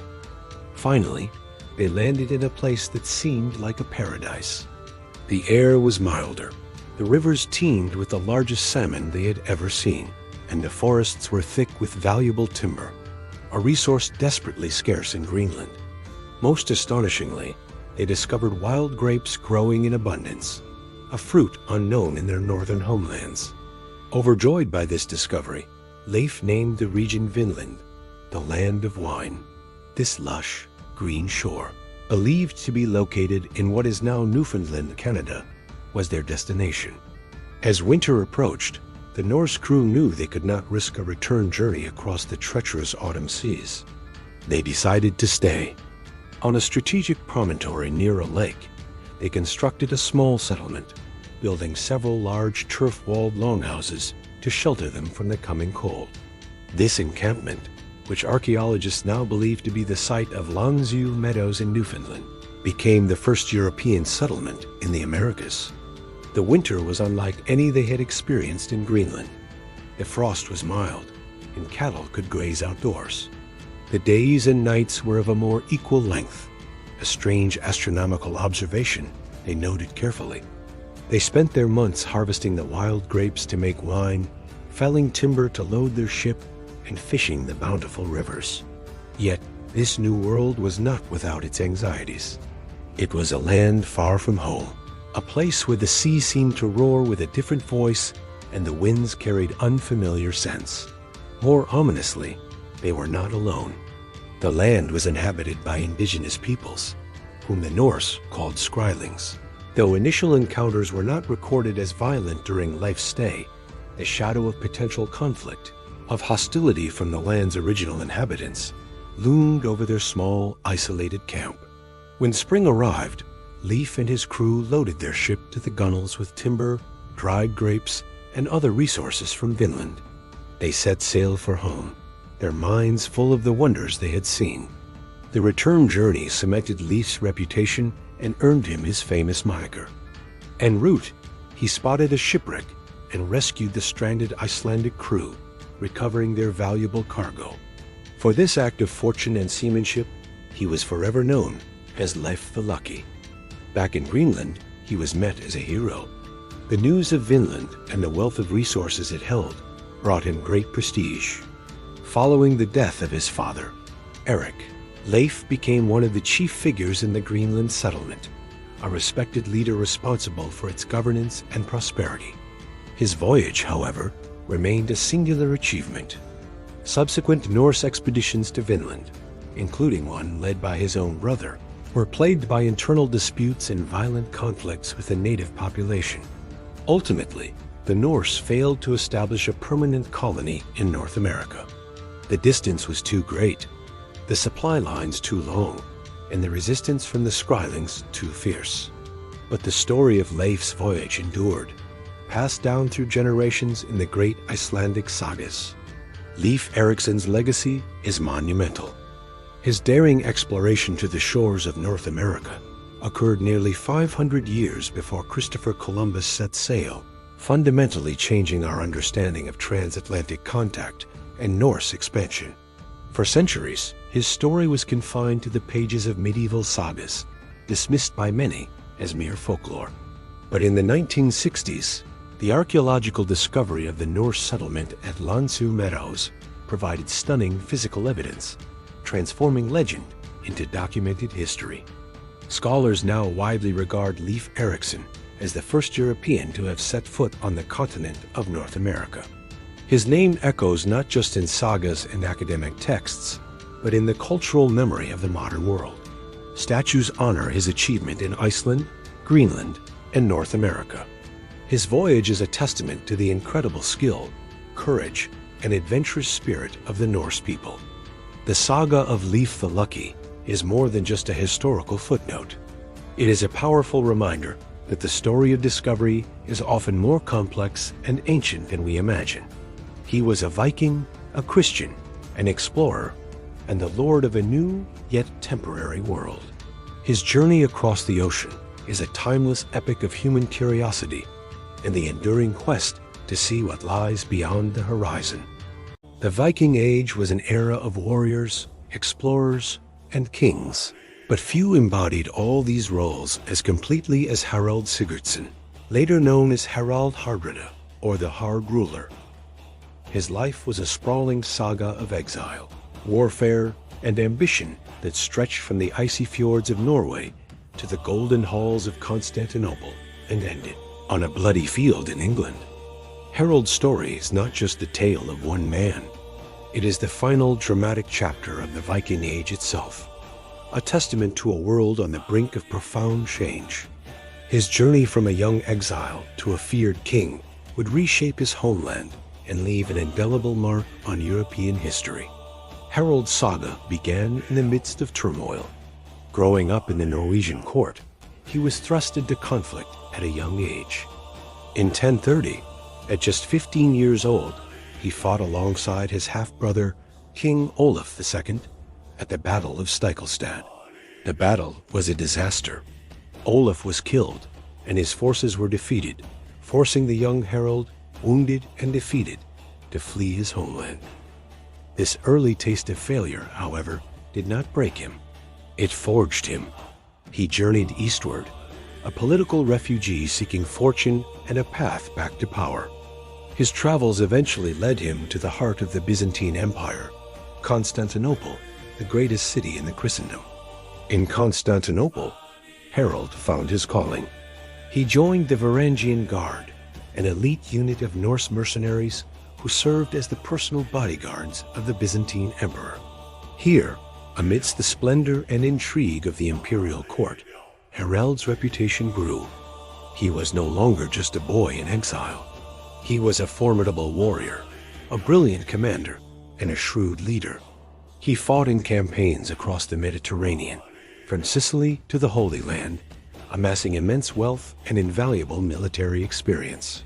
The Varangian Guard was his training ground, transforming the fugitive prince into a seasoned general, known for his tactical skill and ruthless efficiency. By the time he left the empire, he was one of the most famous and feared soldiers of his time, with a fortune vast enough to fund an army and a reputation that preceded him across Europe. Around 1046, after more than a decade in exile, Harald decided the time was right to return home. He sailed back to Norway, not as a refugee, but as a contender for the throne, his ships laden with the gold he had earned in the east. Norway was then ruled by his nephew, Magnus the Good. Rather than challenge him directly in a costly civil war, Harald used his wealth and influence to strike a deal. He became co-king with Magnus, agreeing to share both the rule of Norway and his vast treasury. This arrangement, however, was short-lived. Just a year later, in 1047, Magnus died under mysterious circumstances, leaving Harald as the sole and undisputed king of Norway. As king, Harald applied the same ruthless determination that had served him so well as a mercenary. He was now Harald Hardrada, the Hard Ruler, a name that reflected his stern and uncompromising governance. He immediately set about transforming Norway.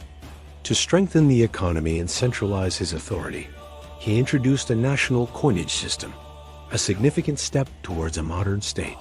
He consolidated power, ruthlessly crushing any regional lords who dared to challenge his rule, and built a stronger, more unified kingdom. His reforms weren't just internal. He sought to re-establish Norway's standing on the world stage, using his wealth and military might to project power and secure his nation's place within the wider European political landscape. With Norway firmly under his control, Harald's ambition turned outward. He believed he had a legitimate claim to the Danish throne through the agreement he had made with Magnus. For nearly 2 decades, he waged a relentless and draining war against King Sweyn II of Denmark. This long conflict was marked by constant raiding and brutal naval warfare. The climax came in 1062 at the Battle of Nisk, a massive and bloody sea battle fought off the coast of modern-day Sweden. Harald's forces were victorious, shattering the Danish fleet and solidifying his reputation as a master naval commander. Though he won the battle, the war had failed to secure him the Danish crown, leaving him frustrated and searching for a new prize worthy of his ambition. That prize appeared in 1066. The throne of England became vacant, and Harold saw his ultimate opportunity. He was not the only claimant, but he had a powerful ally, Tostig Godwinson, the estranged brother of the newly crowned English king Harold Godwinson. Together, they forged an alliance to invade England. In September 1066, Harald Hardrada sailed his fleet across the North Sea, a grand Viking invasion, the likes of which had not been seen for generations. He landed in northern England, catching the English by surprise. At the Battle of Fulford, just outside the city of York, Harold's veteran Norse army crushed the northern English forces. Victory seemed within his grasp.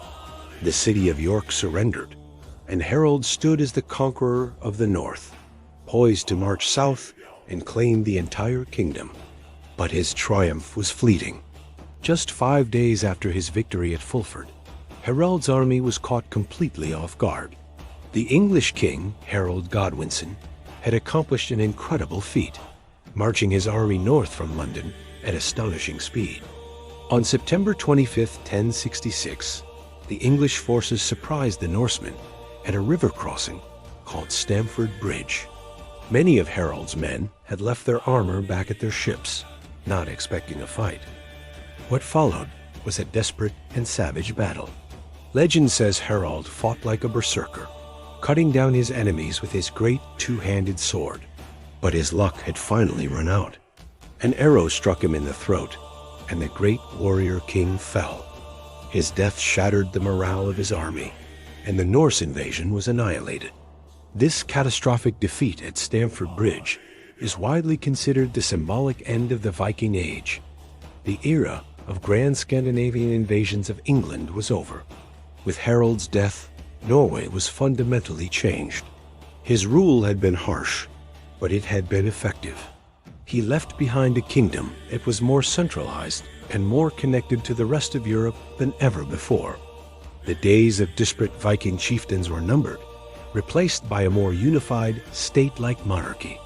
His legacy was not just one of a warrior, but of a nation builder who bridged the gap between the old Viking world and the new medieval Europe. He was the last of the great Viking kings, a figure whose life was a saga of wandering, conquest, and power. The epithet Hardrada, or hard ruler, perfectly captures the essence of Harold.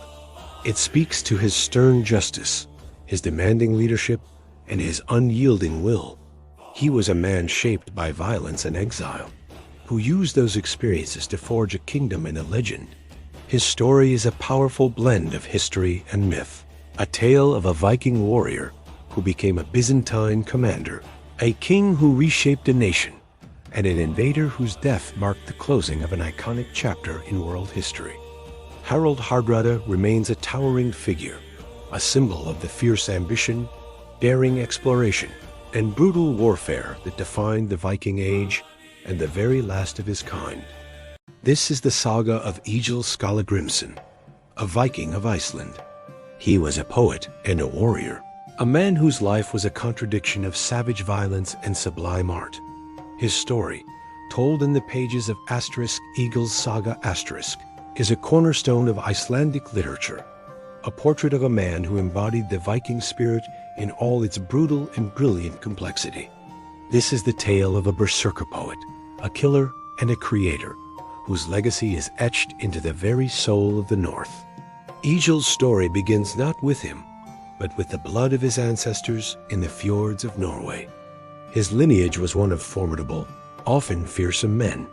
His grandfather was Ulfr, a man so large and strong that he was known as Gweldolf, or Evening Volf, because as the day waned, his temper would grow fierce and unpredictable, leading many to believe he was a shapeshifter. Kullululf was a landowner of great influence, a man who valued his independence above all else. His son, and Egil's father, was Skallagrim, a man who inherited his father's strength and stern, uncompromising nature. He was dark, bald, and imposing, a man of few words but swift action. This family, the Makramen clan, thrived on their own terms, wary of the centralizing ambitions of kings. Their fierce independence inevitably led them into conflict with the growing power of the Norwegian crown. King Harald Fairhair, the first to unite Norway under a single rule, demanded fealty and taxes, things Kodulf and Skallagrim were unwilling to give freely. After a series of escalating conflicts, including the king's men killing one of Skallagrim's brothers, and Skallagrim retaliating by killing two of the king's sister cousins, the family's position in Norway became untenable. Seeing no future but one of endless war or subjugation, Skallagrim, along with his aging father Kodulf, gathered their household and possessions and set sail from their ancestral lands. They followed the path of many other independent-minded Norwegians, heading west across the cold sea to the newfound land of Iceland. Kveldulf died on the voyage, but Skallagrim made landfall and established a large settlement at Borg, carving out a new life for his clan in the rugged, volcanic landscape. It was here, in this land of fire and ice, that his son Egil was born, a child of exile, destined to carry the family's defiant spirit into a new generation. From his earliest years, Egil was no ordinary child. He was large for his age, with the same dark, brooding features as his father, and possessed a temperament that swung wildly between sullen silence and explosive rage. The two sides of his future self, the warrior and the poet, manifested with shocking precocity. At the age of just 3, his father refused to take him to a feast, deeming him too unruly. Undeterred, the toddler found a horse, rode to the feast himself, and upon arrival was so well received for his audacity that he was invited to compose a poem, which he did on the spot. This was the birth of the Skald. The berserker was not far behind. A few years later, at age 7, while playing a ball game, a dispute with an older boy ended with Egil being struck. His response was not to cry or run home, but to find an axe and split the boy's skull, committing his first killing before he was even old enough to be considered a man. This shocking act revealed the dual nature that would define his entire life. In the Viking Age, men were often one thing or the other. They were warriors who fought for wealth and honor, or they were skalds, the court poets who crafted intricate verses to celebrate the deeds of those warriors. It was exceptionally rare for one man to be a master of both. Yet Egil was. His hands were equally skilled at gripping the hilt of a sword and at weaving the complex kennings and metaphors of skaldic poetry. He could compose a verse of dazzling beauty one moment and disembowel an enemy the next. This unusual combination made him an object of both fear and fascination, a man who navigated the world through both brute force and intellectual genius. His poetry was not a gentle art. It was a weapon, as sharp and deadly as his axe, used to praise his friends, insult his enemies, and bargain for his own life. The animosity that drove Skallagrim from Norway did not die with the journey to Iceland. It was inherited by Egil as a birthright. The primary target of this generational feud was King Harald Fairhair and his favored son, Eirik Bloodaxe. The conflict was constant and personal, a series of violent confrontations that spanned decades and crossed kingdoms. Egil's life became a tapestry of vendettas against Eirik and his formidable queen, Gunhild. These were not simply battles fought on a field. They were dramatic, outrageous acts of defiance. At one feast, Egil, feeling insulted, became murderously drunk, killed one of the king's men, and made a daring escape. On another occasion, suspecting a poisoned drinking horn was being offered to him, he carved magical runes onto it, causing the horn to shatter, and then proceeded to kill the man responsible. His defiance of Eirik Bloodaxe reached its zenith in Norway. After being declared an outlaw, Egil did not flee in shame. Instead, before sailing away, he landed on an island, erected a 9-sting escorn pole. He mounted a horse's head on the top, pointed it towards the mainland, and spoke a formal curse, a poem invoking the spirits of the land to drive King Eirik and Queen Gunhild from the kingdom. This was not mere superstition. It was a profound act of psychological and magical warfare. Whether by magic or by the tide of politics, Eirik was indeed later driven from Norway, a victory Egil claimed as his own. Egil's life was a cycle of provocation, violence, and escape, always living on the edge. His wits and his sword his only true allies against the power of kings. Seeking fortune and a respite from his Norwegian feuds, Egil's path led him abroad to the Anglo-Saxon kingdom of England. There, he and his beloved brother Thorolf entered the service of King Aethelstan, a powerful and successful monarch. In England, Egil's prowess as a warrior found a new and profitable stage. He fought as a mercenary in the king's army, most notably at the monumental Battle of Brunanburh in 937. This was a massive, bloody conflict where Aethelstan's forces clashed with a combined army of Scots, Britons, and Norsemen from Dublin. Egil fought with his characteristic ferocity, leading his men from the front and playing a key role in the English victory. The battle, however, came at a great personal cost. His brother Thorolf was killed in the fighting, a loss that devastated Egil. In the aftermath, as King Aethelstan rewarded his victorious commanders, Egil sat silent and grim, his face a mask of grief. The king, recognizing his sorrow, offered him a generous payment of gold and silver in compensation for his brother's death, as was the custom. Egil accepted the wealth, but the experience solidified his view of the warrior's life. A path to riches and renown, but one paved with sorrow and loss. He composed a powerful poem mourning his brother, and with his honor proven and his coffers full, he eventually left the king's service. His reputation as one of the great warriors of his age now firmly established far beyond the shores of Iceland and Norway. After a lifetime of roving and raiding, feuding and fighting, an aging Egil finally returned to Iceland to live out his final years. The fire of his youth had not been extinguished, but it now burned within a failing body.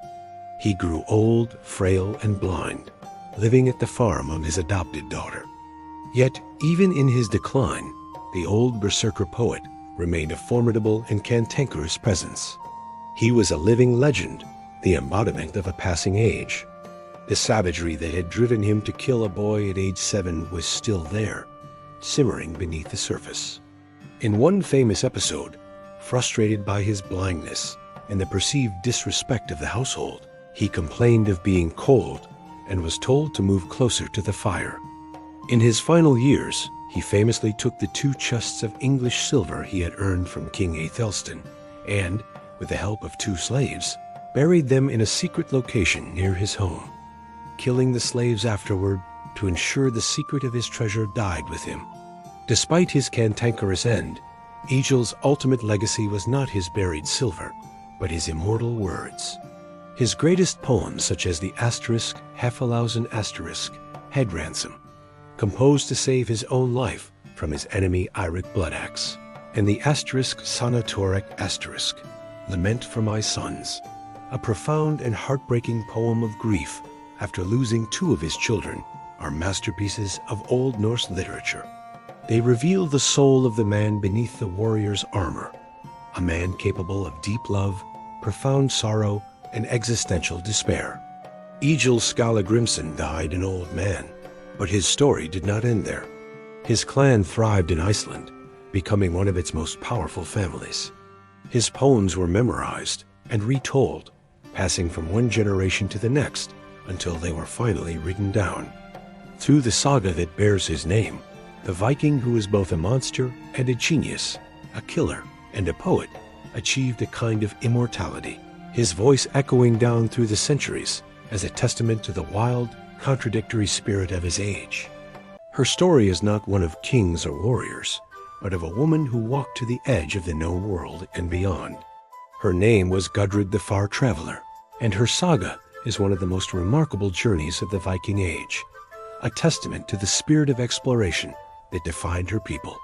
Gudrid's story begins in Iceland during a time of immense hardship. The land was choked by famine and darkened by volcanic ash, a harsh environment that forged resilience in its people. From a young age, Gudrid was known not just for her beauty, but for her sharp mind and unwavering determination. Yet, a shadow of prophecy hung over her. Osiris had foretold a great but complex destiny, a path that would lead her far from the familiar shores of her homeland. This mysterious fate set her apart, marking her as someone destined for extraordinary things, for better or for worse. It was a burden and a promise, a whisper of the incredible journeys that awaited her across the vast, uncharted waters of the world. The first great turn in her life came when her father Thorbjorn decided to join an ambitious expedition. The famed Eric the Red was leading a new wave of colonists to a vast, icy land he called Greenland. For Gudrid, this was the beginning of her travels. The voyage across the North Atlantic was a brutal trial by ice and water. Ferocious storms battered the small fleet of longships, and the unforgiving sea claimed several vessels, swallowing them whole. Gudrid's ship was among the survivors, and she arrived in the stark, new colony having already faced death. In this rugged frontier society, she quickly distinguished herself, not with a sword, but with a quiet strength and calm leadership that earned the respect of the hardened Norse settlers. Life in Greenland was a constant struggle for survival. Gudrid soon married Thorstein, the youngest son of Eric the Red, linking her to the most powerful family in the colony. But happiness was fleeting in this harsh land. A devastating epidemic swept through the settlement, and disease claimed many lives, including that of her husband Thorstein. Gudrid herself fell gravely ill, but managed to survive, a widow in a land of ice and sorrow. While many would have been broken by such loss, Gudrid's spirit remained unyielding. Instead of succumbing to grief, she looked to the horizon. Her husband's dream had been to sail even further west to find a rumored land of plenty. Now, she would make that dream her own, vowing to continue the journey into the unknown. Her resolve led her to her second marriage, this time to a wealthy Icelandic merchant and seasoned adventurer named Thorfinn Karlsifni. He shared her ambition and possessed the resources to make it a reality. Together, they organized and led a daring new expedition, gathering settlers, livestock, and supplies for a voyage beyond Greenland. They sailed west, following the tailies of Leif Erikson, into the vast emptiness of the ocean. Their destination was Vinland, the land of wine, a place we now know as North America. When they finally made landfall, they discovered a world beyond their wildest dreams. It was a land of towering forests, lush meadows, and wild grapes growing in abundance. The fertile soil and rich resources promised a new permanent home, a true paradise compared to the barren landscapes of Greenland and Iceland. Here, in this new world, the Norse encountered its native inhabitants, people they called Skrælings. The initial interactions were peaceful and filled with curiosity. The Norse, including Gudrid, engaged in trade, exchanging red cloth and milk for valuable furs. For a brief time, it seemed as if two different worlds could coexist. However, these peaceful beginnings soon frayed. Cultural misunderstandings, mutual fear, and the inherent tensions of a new settlement created a fragile peace that could not last. A sudden, violent conflict erupted, and though the Norse fought fiercely, they were vastly outnumbered. Karlsifni and his people were forced to accept a bitter truth. Vinland, for all its bounty, could not yet be held. Their dream of a permanent settlement had to be abandoned. Despite the ultimate failure of the colony, a momentous event occurred during their time in Vinland. Gudrid gave birth to a son, Snorri Thorfinnsson. He was the first known European child born in the Americas, a living symbol of this extraordinary chapter in exploration. His birth in this distant, wild land represented a bridge between the old world and the new. Though the family would not stay, Snorri's existence became a powerful symbol of hope and the far-reaching ambition of his people. His story, intertwined with his mother's, became a legacy of what was possible, a tale of a new generation born at the farthest edge of the Viking world. With the Vinland settlement no longer viable, Gudrid, Karlsifni, and their young son Snorri made the long and arduous journey back across the Atlantic. They returned first to Greenland, and then to their ancestral home in Iceland, their ships laden with valuable timber and furs from the New World. Their tales of the distant West became the stuff of legend, inspiring awe and wonder. Snorri grew up in Iceland, and true to the promise of his remarkable birth, he became a respected and influential figure in his own right, continuing the family's legacy of leadership. Gudrid, however, felt the pull of a different purpose. Having raised her family and seen worlds others could only dream of, her restless spirit sought a final personal journey. In her later years, with their children grown and her husband passed, Gudrid undertook her most astonishing voyage yet. Traveling alone, she embarked on a pilgrimage to Rome, the heart of Christian Europe. For a Norse woman of her time, This was an almost unimaginable undertaking, a journey spanning thousands of miles across foreign lands and seas. It was perhaps the farthest journey ever recorded by a woman of her era. After returning to Iceland from this final great adventure, Gudrid became a nun, retreating to a quiet life of reflection. In the solitude of the cloister, this woman who had crossed oceans and seen the birth of a new world dedicated her final years to her faith, her life a tapestry of incredible contrasts. Her descendants, carrying the blood of the first European born in America, would go on to shape Icelandic history for centuries, with lineages tracing to powerful bishops and even European nobility. Gudrid's name was never forgotten. The Skalds, the great poets of the North, immortalized her with a title that perfectly captured her life, the Far Traveler. She was the woman who had walked the world. Her saga endures not as a tale of conquest, but as a powerful reminder of the true nature of the Viking spirit. Her story proves that these were not just raiders and warriors, but also farmers, traders, explorers, and pioneers. They were men and women of incredible courage and vision, who dared to sail beyond the horizon in search of a new life. And among them, Gudrid stands as one of the greatest travelers of all. In the late 10th century, Norway was not a single kingdom, but a patchwork of territories ruled by powerful chieftains known as jarls. In the northern region of Trøndelag, one man stood as a bulwark against the changing tides of faith and power, Jarl Khan of Lade. As the influence of Christianity crept northward from continental Europe, Khan remained a staunch defender of the old gods, Odin, Thor, and the pantheon of Asgard. The Norse Sagas, our primary window into this tumultuous era, paint a complex portrait of him.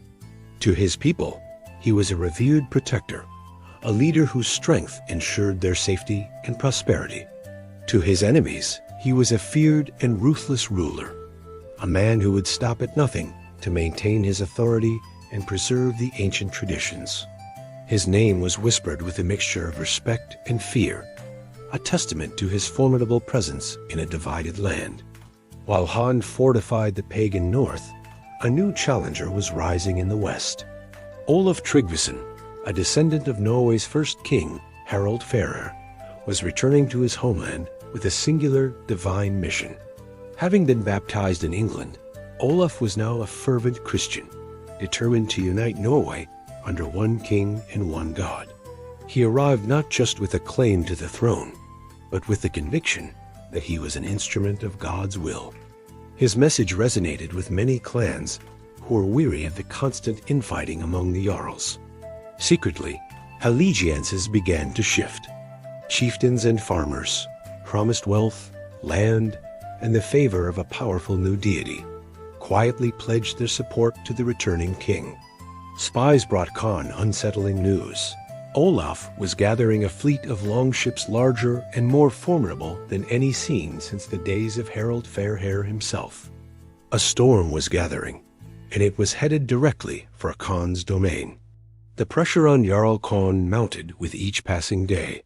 He struggled to maintain the loyalty of his fellow Jarls and the farmers who formed the backbone of his army.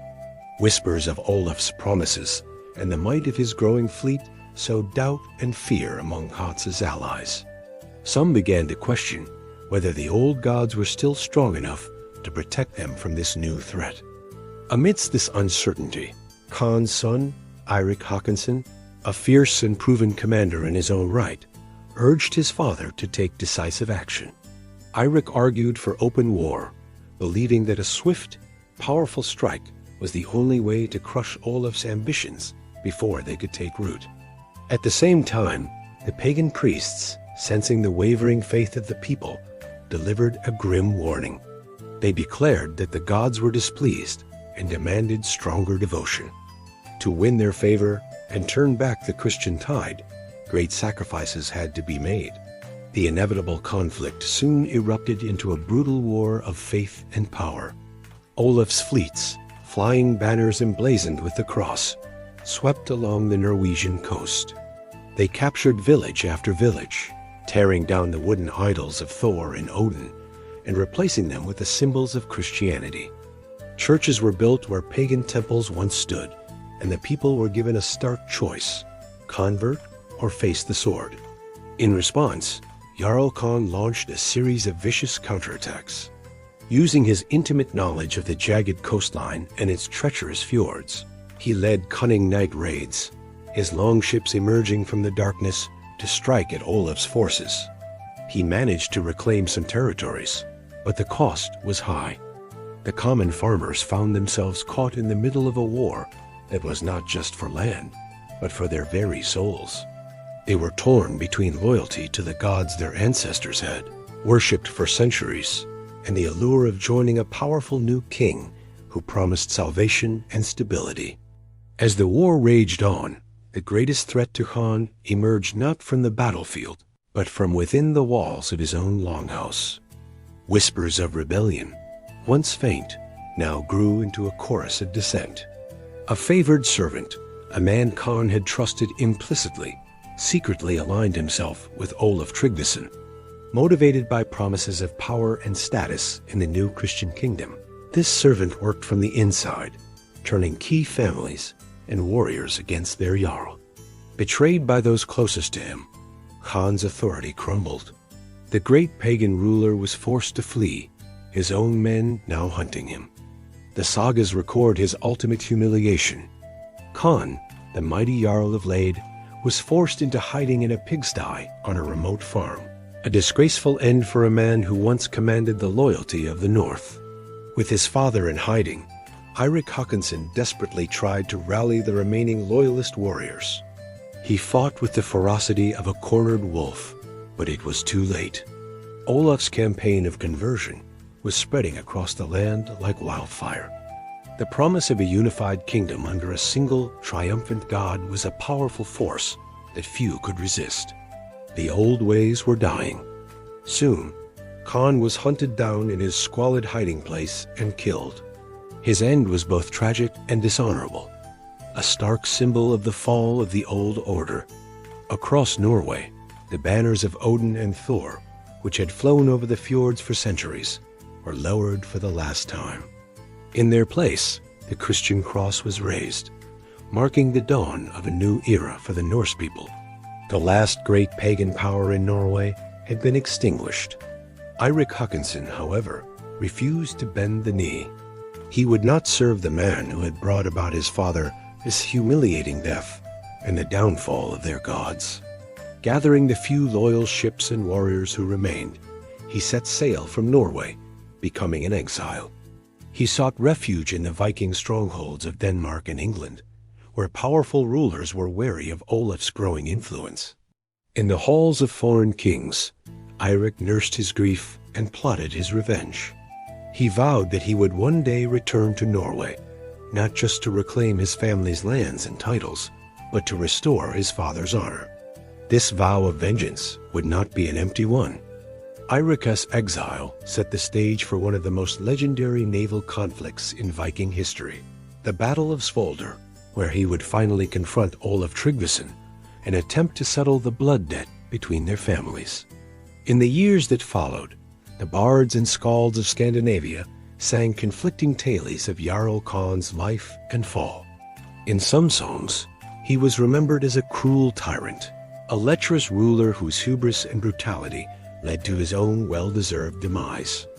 These were the stories favored by the new Christian kings, a narrative that justified Olaf's conquest and painted the old pagan ways as barbaric. But other sagas told a different story. In the halls of those who secretly clung to the old beliefs, Khan was immortalized as the last great defender of ancient Norse faith, a tragic hero who fought to the bitter end to protect his people as heritage from foreign influence. His story became a powerful symbol of the great turning point in Scandinavian history, the dramatic and often violent transition where the old gods were dethroned by kings, and an ancient culture was forever changed. Under the strange glow of a lunar eclipse, a quiet fell over the fjord village. It was not the usual peace of the night. This was a deep, unnatural silence. One by one, every person in the village fell into a profound sleep, as if touched by a spell they could not resist. The fires in the hearths burned low. The dogs stopped barking, and the world seemed to hold its breath, caught in the moon's shadow. The eclipse passed, and the stars returned to their rightful places in the sky, but the village remained frozen in its slumber. When the first light of dawn touched the snow-capped peaks, only one person stirred. Her name was Yrsa, a young healer known for the silver scar that cut across her eye, a mark left by a childhood accident. As she woke, a strange feeling washed over her. The silence was too complete, too heavy. Then, carried on the wind from the distant mountains, she heard them. Faint whispers, calling her name, pulling her toward the cold, high peaks. Yrsa walked through the silent streets of her home, her heart pounding with a growing sense of dread. She went from longhouse to longhouse, her footsteps the only sound in a village frozen in time. Inside, she found her friends and family, their chests rising and falling with shallow breaths, but they were lost in a sleep no remedy could break. She tried shaking them, calling their names and burning sacred herbs, but nothing worked. The villagers were trapped somewhere between life and death, their spirits locked away. Yrsa felt a heavy weight settle on her shoulders. She looked at her reflection in a pail of water, at the silver scar that seemed to shimmer in the morning light. She believed this was no random curse.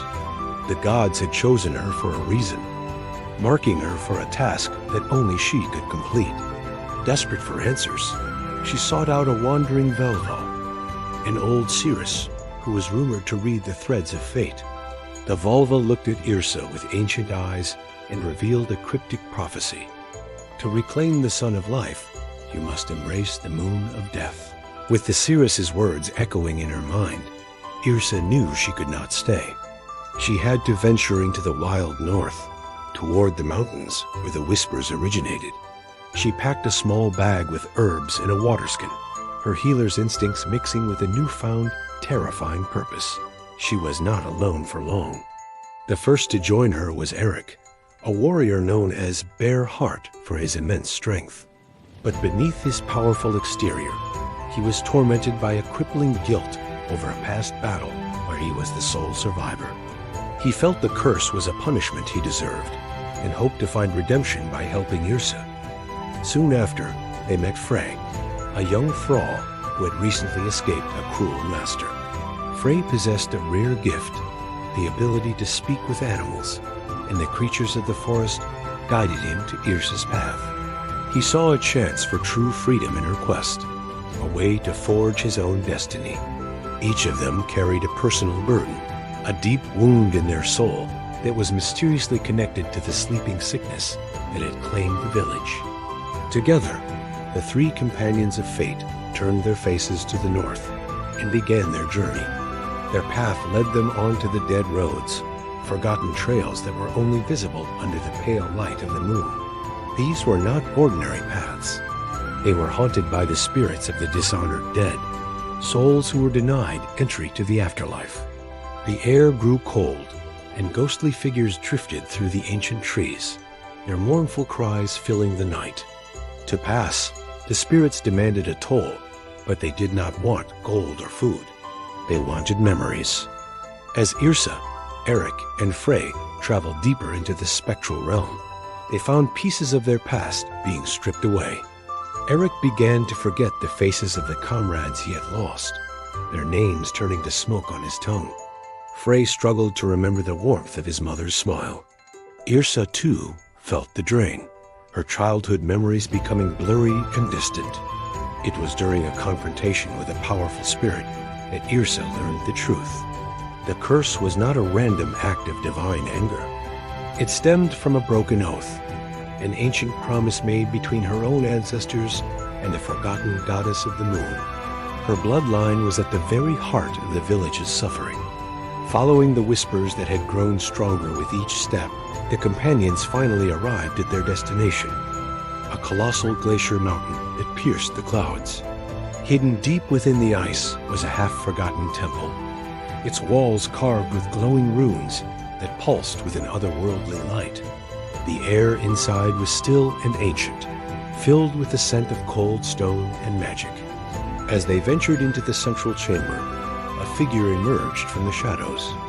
It was a priestess, her skin as pale as fresh snow, and her eyes reflecting the endless stars of the night sky. She offered them salvation for the village, but her smile hinted at a terrible price. Before the choice could be made, the temple tested them.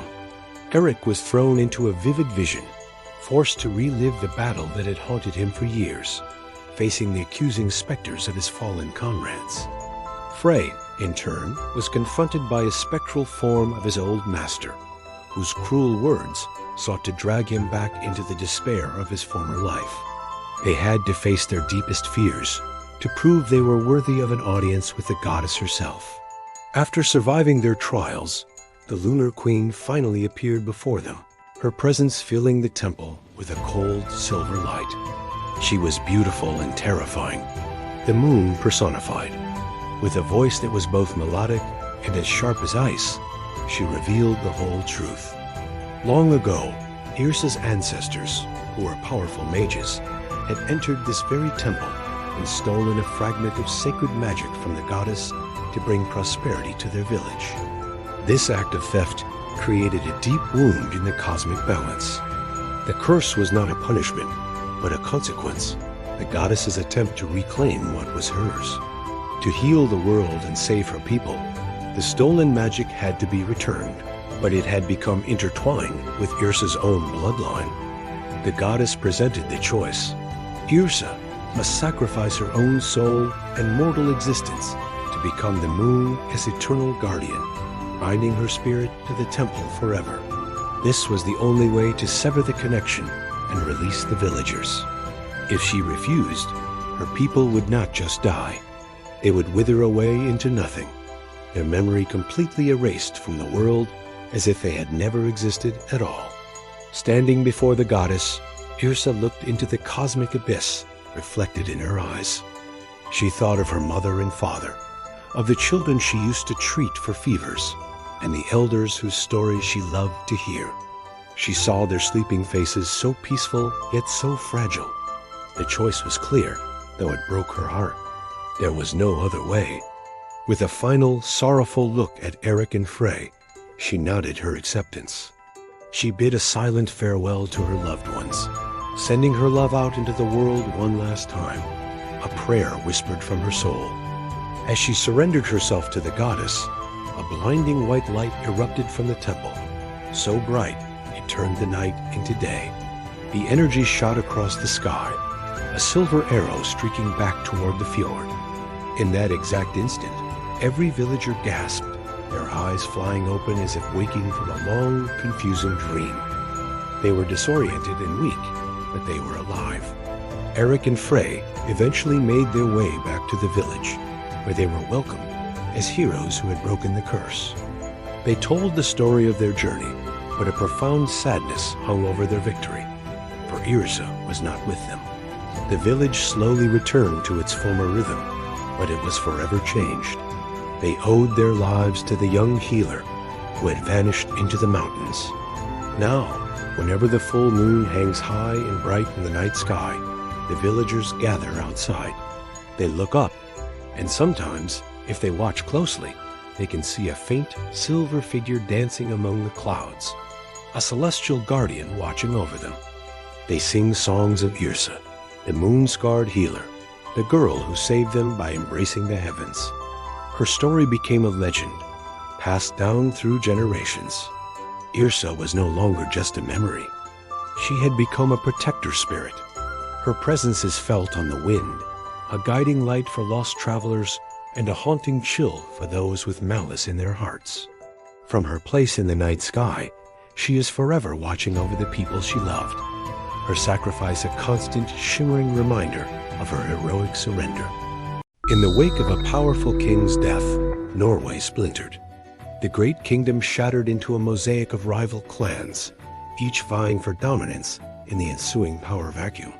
Old alliances, once forged in blood and steel, crumbled into dust. Raiders, emboldened by the chaos, descended upon villages that were once considered allies, their longships cutting through the fjords, like sharks through water. It was a time of treachery and strife, where the only law was the edge of an axe. Amidst this turmoil, a young chieftain named Sigurd inherited the leadership of his clan. His succession was not one of celebration but of sorrow, for his father had been slain in a cowardly ambush, a victim of the very chaos that now threatened to consume them all.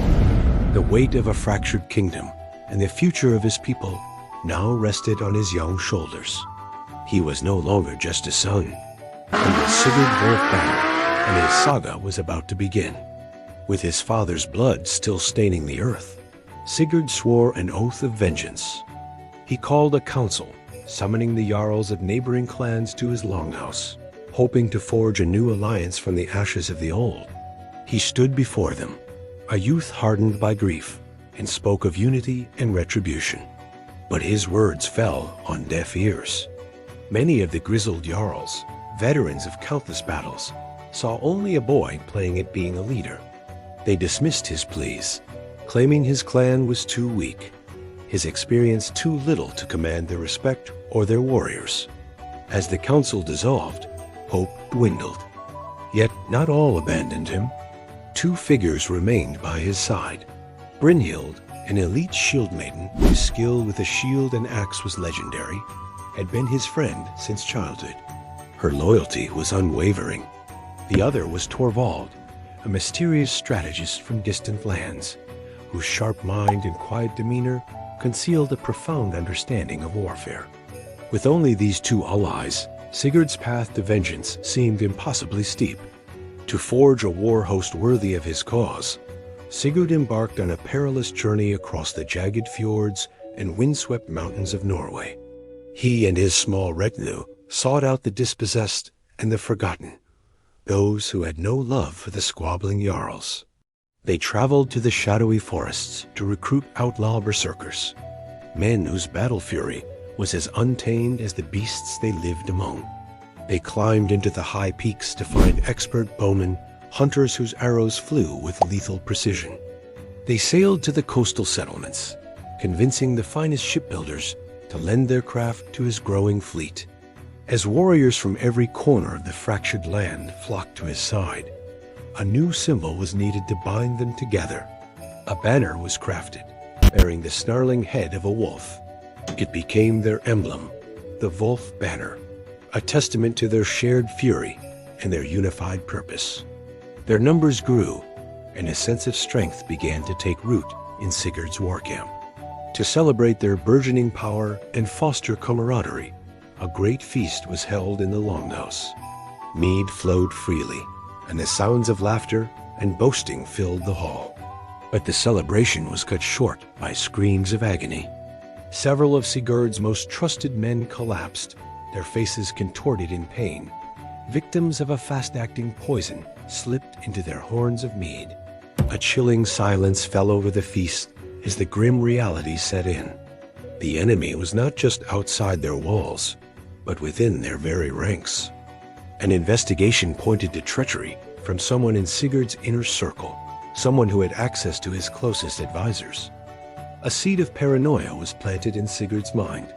He looked at the faces around him, at Brynhild, at Torvald, at men he had known his whole life, and for the first time, he began to doubt even those he trusted most.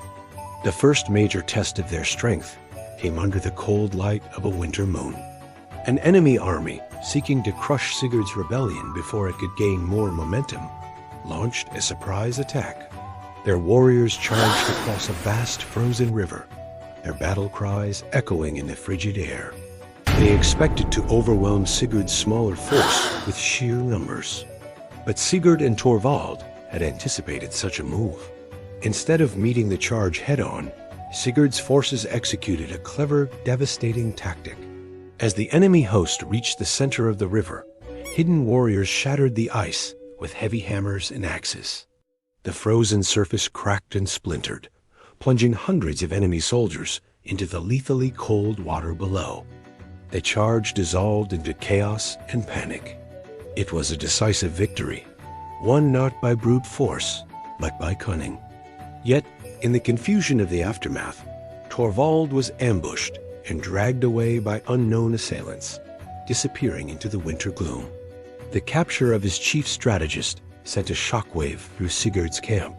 It was then that Brynhild approached him, her face grim, bearing a devastating secret. She revealed that Torvald was not who he seemed. He was, she claimed, the bastard son of the very enemy Jarl they fought against. His entire presence in their camp had been a lie, a long-conceived plot to destroy Sigurd's clan from within. His capture, she insisted, was a ruse to escape before his treachery was uncovered. Doubt, already festering in Sigurd's heart since the poisoning, threatened to consume him. The evidence seemed to align, and many of his captains called for Torvald to be declared a traitor. Yet Sigurd hesitated. He looked at Brynhild, his oldest friend, and saw the conviction in her eyes. But he could not bring himself to condemn a man based on rumor alone. He made a difficult choice. Loyalty and justice had to stand above fear. With his war host now a formidable army, Sigurd marched on the final fortress of the enemy Jarl. The time for diplomacy and doubt was over. The final confrontation was at hand. As his army prepared for a massive siege, Brynhild, still determined to prove Torvald's guilt, volunteered for a dangerous mission. Using her skill and knowledge of the enemy's lands, she would infiltrate the stronghold to find definitive proof of Torvald's betrayal. She slipped through the enemy's defenses under the cover of darkness. What she discovered inside the stone walls, however, was not what she expected. Overhearing a clandestine meeting, she learned the horrifying truth. The true traitor was not Torvald, but Sigurd's own uncle, the very man who had positioned himself as a loyal advisor after Sigurd's father's death. It was he who had orchestrated the ambush that killed the old king, hoping to seize power for himself. As dawn broke, Sigurd's army stormed the fortress gates. The siege was brutal and swift, the fury of the Wolf Banner's host overwhelming the fortress's defenders. Sigurd fought his way through the chaos, his mind set on a single purpose. He found his uncle in the great hall, standing before the Jarl's high seat. There, amidst the clash of steel and the cries of the dying, uncle and nephew confronted each other. It was a duel, not just of axes, but of words. The uncle spat accusations of foolish ambition, while Sigurd championed the cause of loyalty and honor. Their final battle was a whirlwind of rage and grief, ending only when Sigurd, avenging his father and his clan, struck his uncle down. With the fall of the false lord, Sigurd reclaimed his family's honor. The remaining clans, witnessing his strength and integrity, bent the knee, uniting at last beneath the Wolf Banner. A great thing, an assembly of all the Jarls of the North, was held on the fields where the final battle was won. Recognizing his leadership and the justice of his cause, the chieftains unanimously declared Sigurd the new High King of a united Norway. Standing before his people, Sigurd dispensed his first royal judgments. Torvald, who had been rescued during the siege, and whose loyalty was now proven beyond all doubt, was cleared of all suspicion and named Sigurd's war chief, his tactical genius finally given its due respect. An age of peace and unity seemed to dawn for the North. The saga of Sigurd Wolf Banner had reached its triumphant climax. But as the kingdom celebrated its newfound stability, lookouts on the coast spotted unfamiliar sails on the horizon. A new power was approaching from across the sea, promising that the struggles of the North were far from over. In a remote fjord, where the sea meets the sky, a village teetered on the brink of ruin. The crops failed, turning black in the soil, and the once bountiful waters grew eerily still, the fish having vanished without a trace. A chill, deeper than any winter, settled over the hearts of the people. Whispers turned to desperate prayers as they feared the gods had abandoned them, their sacrifices and songs no longer reaching the halls of Asgard. Among the despairing faces was a young explorer, Leif Ironstep. While others looked to the heavens for answers, Leif's gaze was fixed on the horizon. He dreamed not of divine intervention, but of charting the unknown, of discovering new lands and resources that could breathe life back into his dying home. One evening, as the villagers huddled around their dwindling fires, a figure emerged from the mist, a wandering skald, his face a roadmap of ancient tales, his eyes holding the wisdom of 1,000 journeys. He carried with him a tattered, salt-stained map, a fragment of a forgotten age. Unfurling it with trembling hands, he spoke of a myth whispered only in the farthest corners of the north, the Crystal Mountain.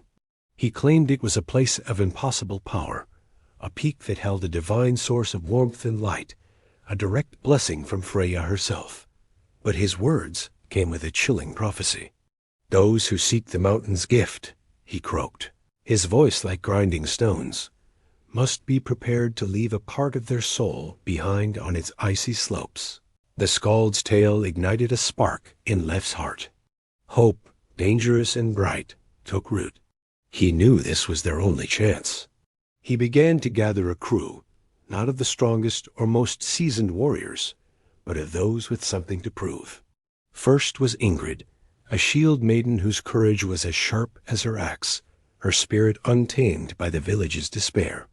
Then came Soren, a young carpenter whose hands could shape wood into wonders, yet whose talent was overshadowed by the doubts of others. Finally, there was Arnulf, a stoic berserker, a mountain of a man haunted by a past he sought to redeem. He joined the quest not for glory, but for a chance to find peace. As they prepared their longship, the village elder bestowed a blessing upon them, but his eyes held a deep-seated fear. He warned them of the journey ahead, of the ancient things that slumbered above the clouds, and the price the mountain always demands. With the elder's words echoing in their ears, they pushed off from the shore, their longship cutting through the icy gray waters. Their voyage took them toward the edge of the world, into a realm of myth and legend.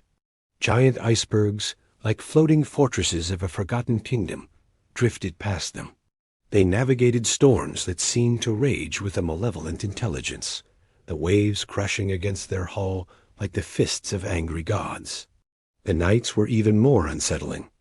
The aurora borealis, the northern lights, danced across the sky, but not with their usual ethereal grace. Instead, they flickered unnaturally, twisting into shapes like flaming serpents, their colors venomous and strange. And from the black depths of the sea, a haunting music would rise, a siren's call that was both beautiful and terrifying, promising everything and nothing, tempting them to abandon their quest and surrender to the deep. After weeks at sea, they finally made landfall on a frozen shore, a desolate landscape of black rock and eternal snow. The first sign that they had entered a different world were the footprints. They were enormous, pressed deep into the frozen earth, each one the size of a small boat. As they ventured inland, they discovered the ruins of a forgotten civilization. Giant-sized armor, rusted and broken, lay half-buried in the snow, alongside colossal weapons that no mortal could ever hope to wield. It was here that Ingrid's knowledge of the old ways proved vital. She found ancient runes carved into a towering stone monolith. As she traced the symbols, her voice hushed with awe and fear. She deciphered the story of a cataclysmic war fought eons ago, a war between the gods and the giants, with the Crystal Mountain itself as the prize.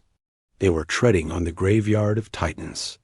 Leaving the land of the giants behind, they began their ascent. The Crystal Mountain loomed before them, its peak shrouded in swirling, unnatural clouds. A strange phenomenon occurred. The higher they climbed, the warmer the air grew. Steam hissed from deep cracks in the ice, and the frozen ground beneath their feet began to thaw. But the mountain's warmth was not a welcoming embrace. It was a fever dream. The air itself seemed to shimmer with illusions. Whispers on the wind took the form of loved ones calling their names, begging them to turn back. Paths that were clear one moment would vanish the next, and the very fabric of reality seemed to bend and twist around them. The mountain was testing them, preying on their deepest fears and desires. For Arnulf, the silent berserker, The psychological toll was too great. He stopped, his eyes wide with the vision only he could see, a phantom from his past, offering the redemption he so desperately craved. He cried out, and without a word to his companions, vanished into the thick swirling clouds. Heartbroken but resolute, Leif, Ingrid, and Soren pressed on, climbing above the clouds into a world of impossible light. At the summit, they found not a peak of rock and ice, but a vast, glowing chamber. Gigantic crystal pillars pulsed with an inner luminescence, casting rainbows that danced on the walls of a cavern that felt like the heart of a living star. In the center of the chamber, an entity began to form from the swirling light and energy. It was not a creature of flesh and bone, but a guardian, a living embodiment of the mountain's ancient power.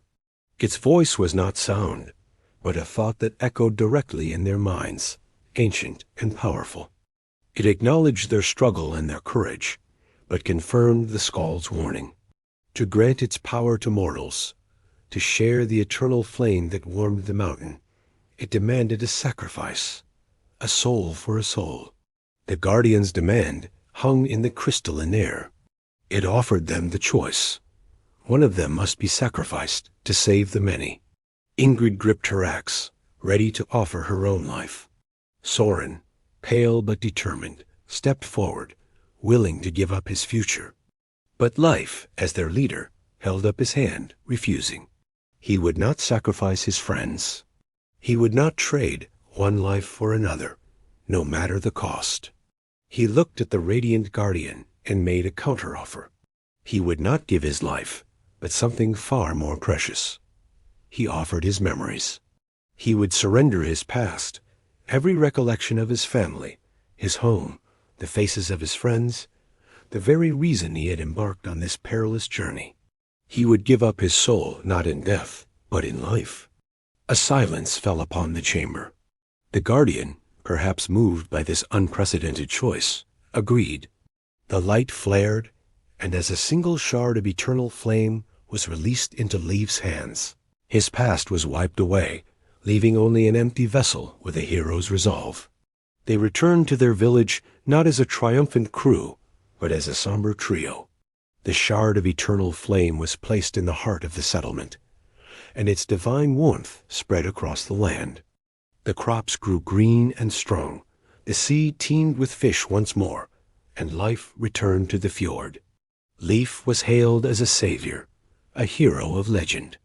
They held feasts in his honor, sang songs of his bravery, but he stood among them as a stranger. He saw the joy in their faces, but felt no connection. He heard his name, but did not recognize it as his own. He saved his people, but at the cost of his own identity. Ingrid and Soren stood by his side, the keepers of his story, forever reminding him of the man he once was. His name became a legend whispered for generations. Leif Iron Step, the warrior who saved his people by surrendering everything he was. His sacrifice became the eternal flame that not only warmed their land, but also burned brightly in their collective memory. In the heart of the Viking Age, a time etched in frost and fire, our story begins under a sky bleeding crimson. A comet, the color of a fresh wound, tore through the tapestry of the night, a harbinger of chaos and change. The people of the Northlands, hardy folk accustomed to the whims of cruel gods and colder winters, looked up in a mixture of awe and terror. They knew it was an omen, a sign from the Aesir themselves. In a smoke-filled longhouse, where shadows danced like spirits, an ancient Valva, a seeress whose eyes held the wisdom of ages, fell into a trance. Her voice, a rasping whisper that carried the weight of prophecy, spoke of a new age. An age of iron and blood, a betrayal sharp as a serpent's tooth, and of discoveries that would reshape the very world. She spoke of a warrior, a child born under the raven's shadow, destined to rise from obscurity and carve a saga into the annals of history. The gods, she claimed, whispered his name on the winds, a name that would one day echo from the fjords of Scandinavia to the shores of unknown lands. This is the world of the Norsemen, a fractured land of warring jarldoms scattered across the rugged landscapes of Scandinavia. Here, life is a constant struggle. The winters are long and unforgiving, turning the land to ice and pushing communities to the brink of starvation. Resources are scarce, and what little there is fiercely contested.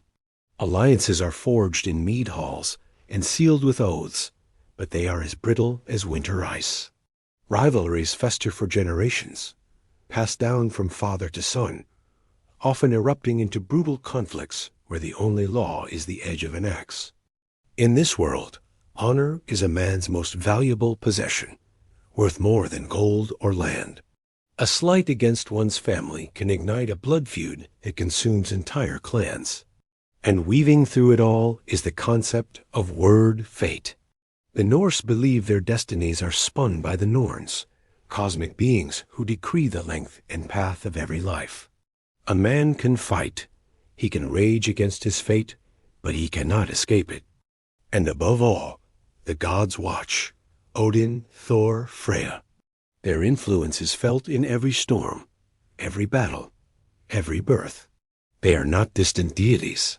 They are active participants, their whims and interventions shaping the lives of mortals. This is the saga of Eirik, the Ravenborn. Our story finds its heart in a small, windswept village nestled between a dense, dark forest and a steel-gray fjord. This is the home of Eirik. He is not a jarl's son, nor a famed warrior. He is an orphan, found as a babe adrift in a broken boat, and raised by a modest farming family who loved him as their own. He knows the toil of the land, the bite of the winter wind, and the simple joys of a harvest brought safely home. Yet there is a fire in Eirik that sets him apart. His eyes, the color of a stormy sea, hold a depth that belies his youth. He is faster, stronger, and quicker to learn the ways of the axe and shield than any other boy in the village. Ravens, Odin's own messengers, seem to follow him, their dark forms circling overhead wherever he goes. A strange birthmark, shaped like a raven's claw, rests upon his shoulder, a constant, silent reminder of his unknown origins. Though he loves his adoptive family dearly, a question haunts his quiet moments. Who is he? Does noble blood run through his veins? Or is his lineage something far darker, something tied to the shadows that linger at the edge of the world? Eirik's quiet life is built on a fragile peace, a peace he doesn't know is about to be shattered. The turning point, the inciting incident that will set his destiny in motion, arrives with the dawn. Smoke, thick and acrid, chokes the morning air. The terrifying sound of war horns echoes from the fjord, a sound that freezes the blood. Out of the morning mist, long ships slice through the water, their dragon prows snarling.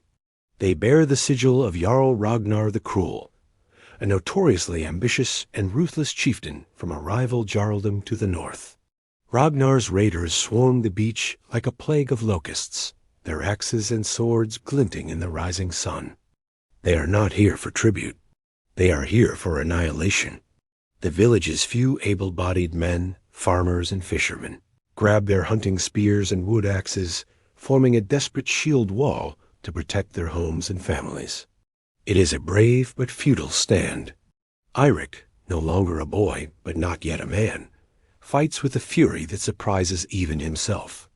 He moves with an instinct he didn't know he possessed, his training axe becoming a deadly extension of his arm. He sees his adoptive father, a kind, gentle man who taught him how to sow seeds and mend nets, stand bravely against a towering berserker. He shouts a warning, but it's too late. With a sickening crunch, the berserker's axe cleaves through the old farmer's shield and bites deep. A primal scream tears from Eirik's throat. It is a sound of pure, unadulterated rage and grief. The world narrows to a single point, the man standing over his father's body. Something ancient and wild awakens within him. The strength of a bear, the speed of a wolf. He charges, his movements a blur of controlled chaos. He dodges a wild swing and buries his own axe in the berserker's side. The giant falls, shock and disbelief in his dying eyes. But one victory cannot turn the tide of a massacre. All around him, Eirik sees his world burning. His home, his life, his family, all turn to ash and blood. He watches in horror as the raiders drag his adoptive mother and younger sister away, their screams lost in the din of battle. He is helpless, wounded, and utterly broken. The raiders plunder what little the village has, set fire to the longhouses, and depart as quickly as they came, leaving behind a scene of utter desolation. As the smoke clears, Eirik is left alone amidst the dead and the dying. The man who raised him is gone. The mother who loved him and the sister he protected are captured, their fate worse than death. The village that was his entire world is a smoldering ruin. In that moment of absolute loss, grief turns to cold, hard resolve. The farm boy is gone, burned away in the flames of the raid. In his place stands a survivor, a young man with nothing left to lose and a heart filled with a burning need for vengeance. He kneels by his father's side, closes the man's lifeless eyes, and makes a solemn vow upon the hilt of a fallen warrior's sword. He will find Jarl Ragnar. He will rescue his family, and he will have his revenge. He will become the warrior the Volva prophesied. This is not just a promise. It is his new fate, his word. The path is set. The saga of Eirik Ravenborn has truly begun. His journey will take him from the ashes of his home into the heart of the brutal political world of the Vikings, where he must become a leader, a legend, and perhaps the very storm the gods have been waiting for. In the heart of a once thriving fjord, a shadow has fallen. Where laughter once echoed across the water, now only a chilling silence remains. The people of our village live in fear, their days marked by unexplained disappearances. One day, it's a lone fisherman, his boat found adrift. The next, a shepherd vanishes from the high pastures. Our livestock are found lifeless, not a mark on them, yet drained of all blood. The elders whisper tales of pale, ghastly figures lurking just beneath the water's surface, their eyes like cold, dead stars. But while they whisper, I, Arvid, will act. I swear on the spirits of my ancestors that I will uncover the source of this darkness and banish it from our homes. The time for fear is over. The time for answers has come. Our village seer, a woman whose eyes see beyond the veil of this world, points a trembling finger towards the misty island that looms in the fjord. Upon it sits a great barrow, a burial mound from the age of our grandest conquests, a time when Viking longships ruled the waves. For generations, it has lain untouched, a monument to the dead. But the seer claims the dead no longer rest. She says the barrow is now a throne room for a Draugr king, a restless warlord from a forgotten era, awakened by a greed so powerful it defied death itself. And we believe her, for every night, when the moon is high and the world is still, we hear it an eerie, rhythmic drumming that echoes across the water. A heartbeat from the grave, calling its soldiers to rise. The island is cursed, and its curse is spreading. To face a king of the dead, one cannot go alone. I knew I needed a fellowship bound by more than just blood. First, I sought out my own brother, Knut. He's strong and a capable warrior, but his heart is filled with skepticism. He scoffed at tales of the walking dead, yet he agreed to come, more for the glory he imagines than the danger he believes. Next, I found Runa, the finest huntress in the fjord. Her eyes miss nothing. Her steps are silent as the falling snow, and her aim is as true as the North Star. She understands the ancient ways and knows the balance we must restore.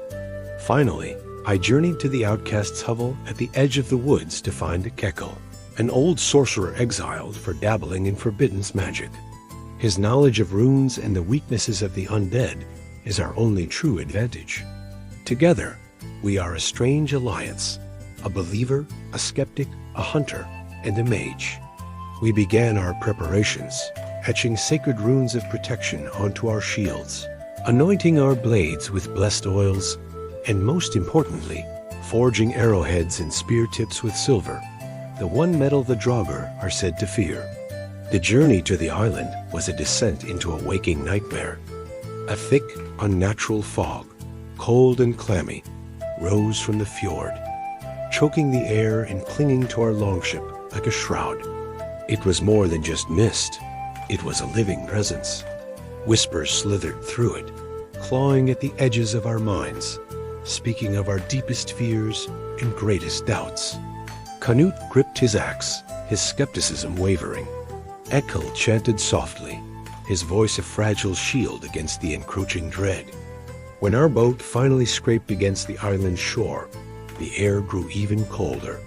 Ancient runnestones, half buried in the soil, pulsed with a faint, sickly blue fire, marking a path toward the barrow. It was Runa who made the first terrifying discovery. She knelt, pointing to the damp earth. Footprints, not human, but dragging, heavy tracks.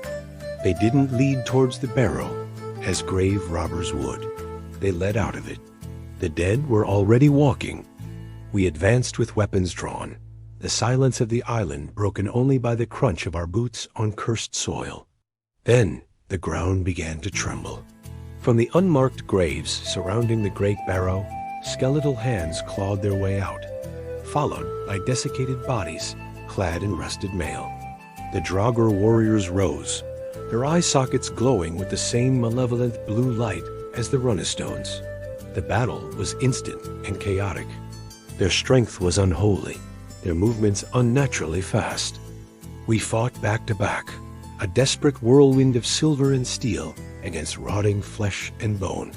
Finally, breaking through the undead legion, we stormed the entrance of the barrow. Inside, the air was thick with the stench of death and ancient treasures. And there, upon a throne of skulls and tarnished gold, sat the Draugr king. He was immense, a former warlord whose malice had preserved him in undeath. He turned his burning gaze upon me, not with aggression, but with a chilling proposition.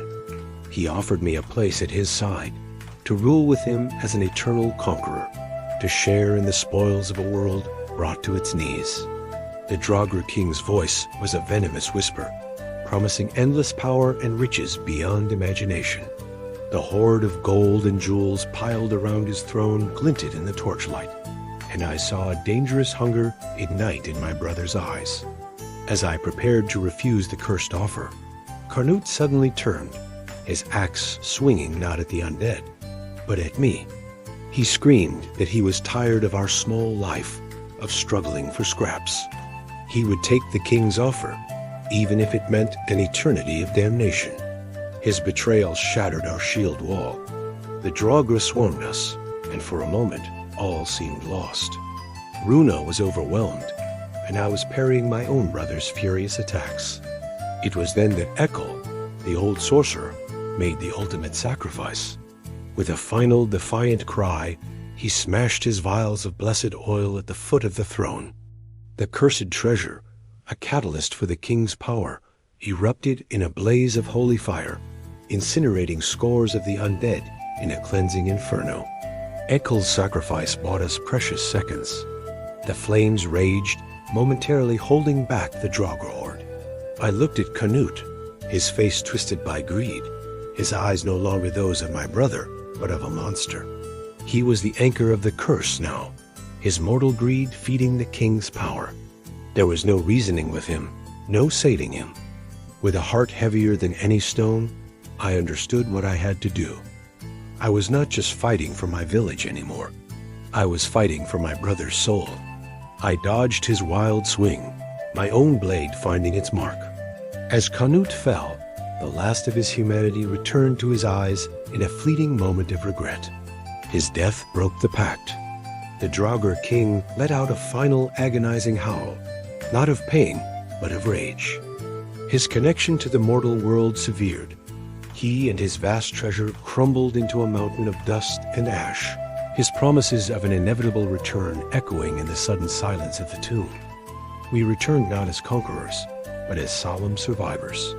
Runa and I gathered the bones of Ekkel and Canute, determined to give them the proper rights they deserved, to ensure their spirits would find peace, not the restless damnation that had consumed this island. The fog over the fjord lifted with the rising sun, and the waters seemed to clear for the first time in months. Our village was safe. The disappearances stopped, and the sounds of life slowly began to return. But I am forever changed. I brought peace to my people, but I carry a war within my own soul. The shadows I fought now live inside me, a constant reminder of the brother I lost and the sacrifice that was made. Our victory is now etched into the great runestone in the village center, a story of vigilance, of courage, and a somber lesson on the true cost of honor. It will stand forever as a warning and a testament.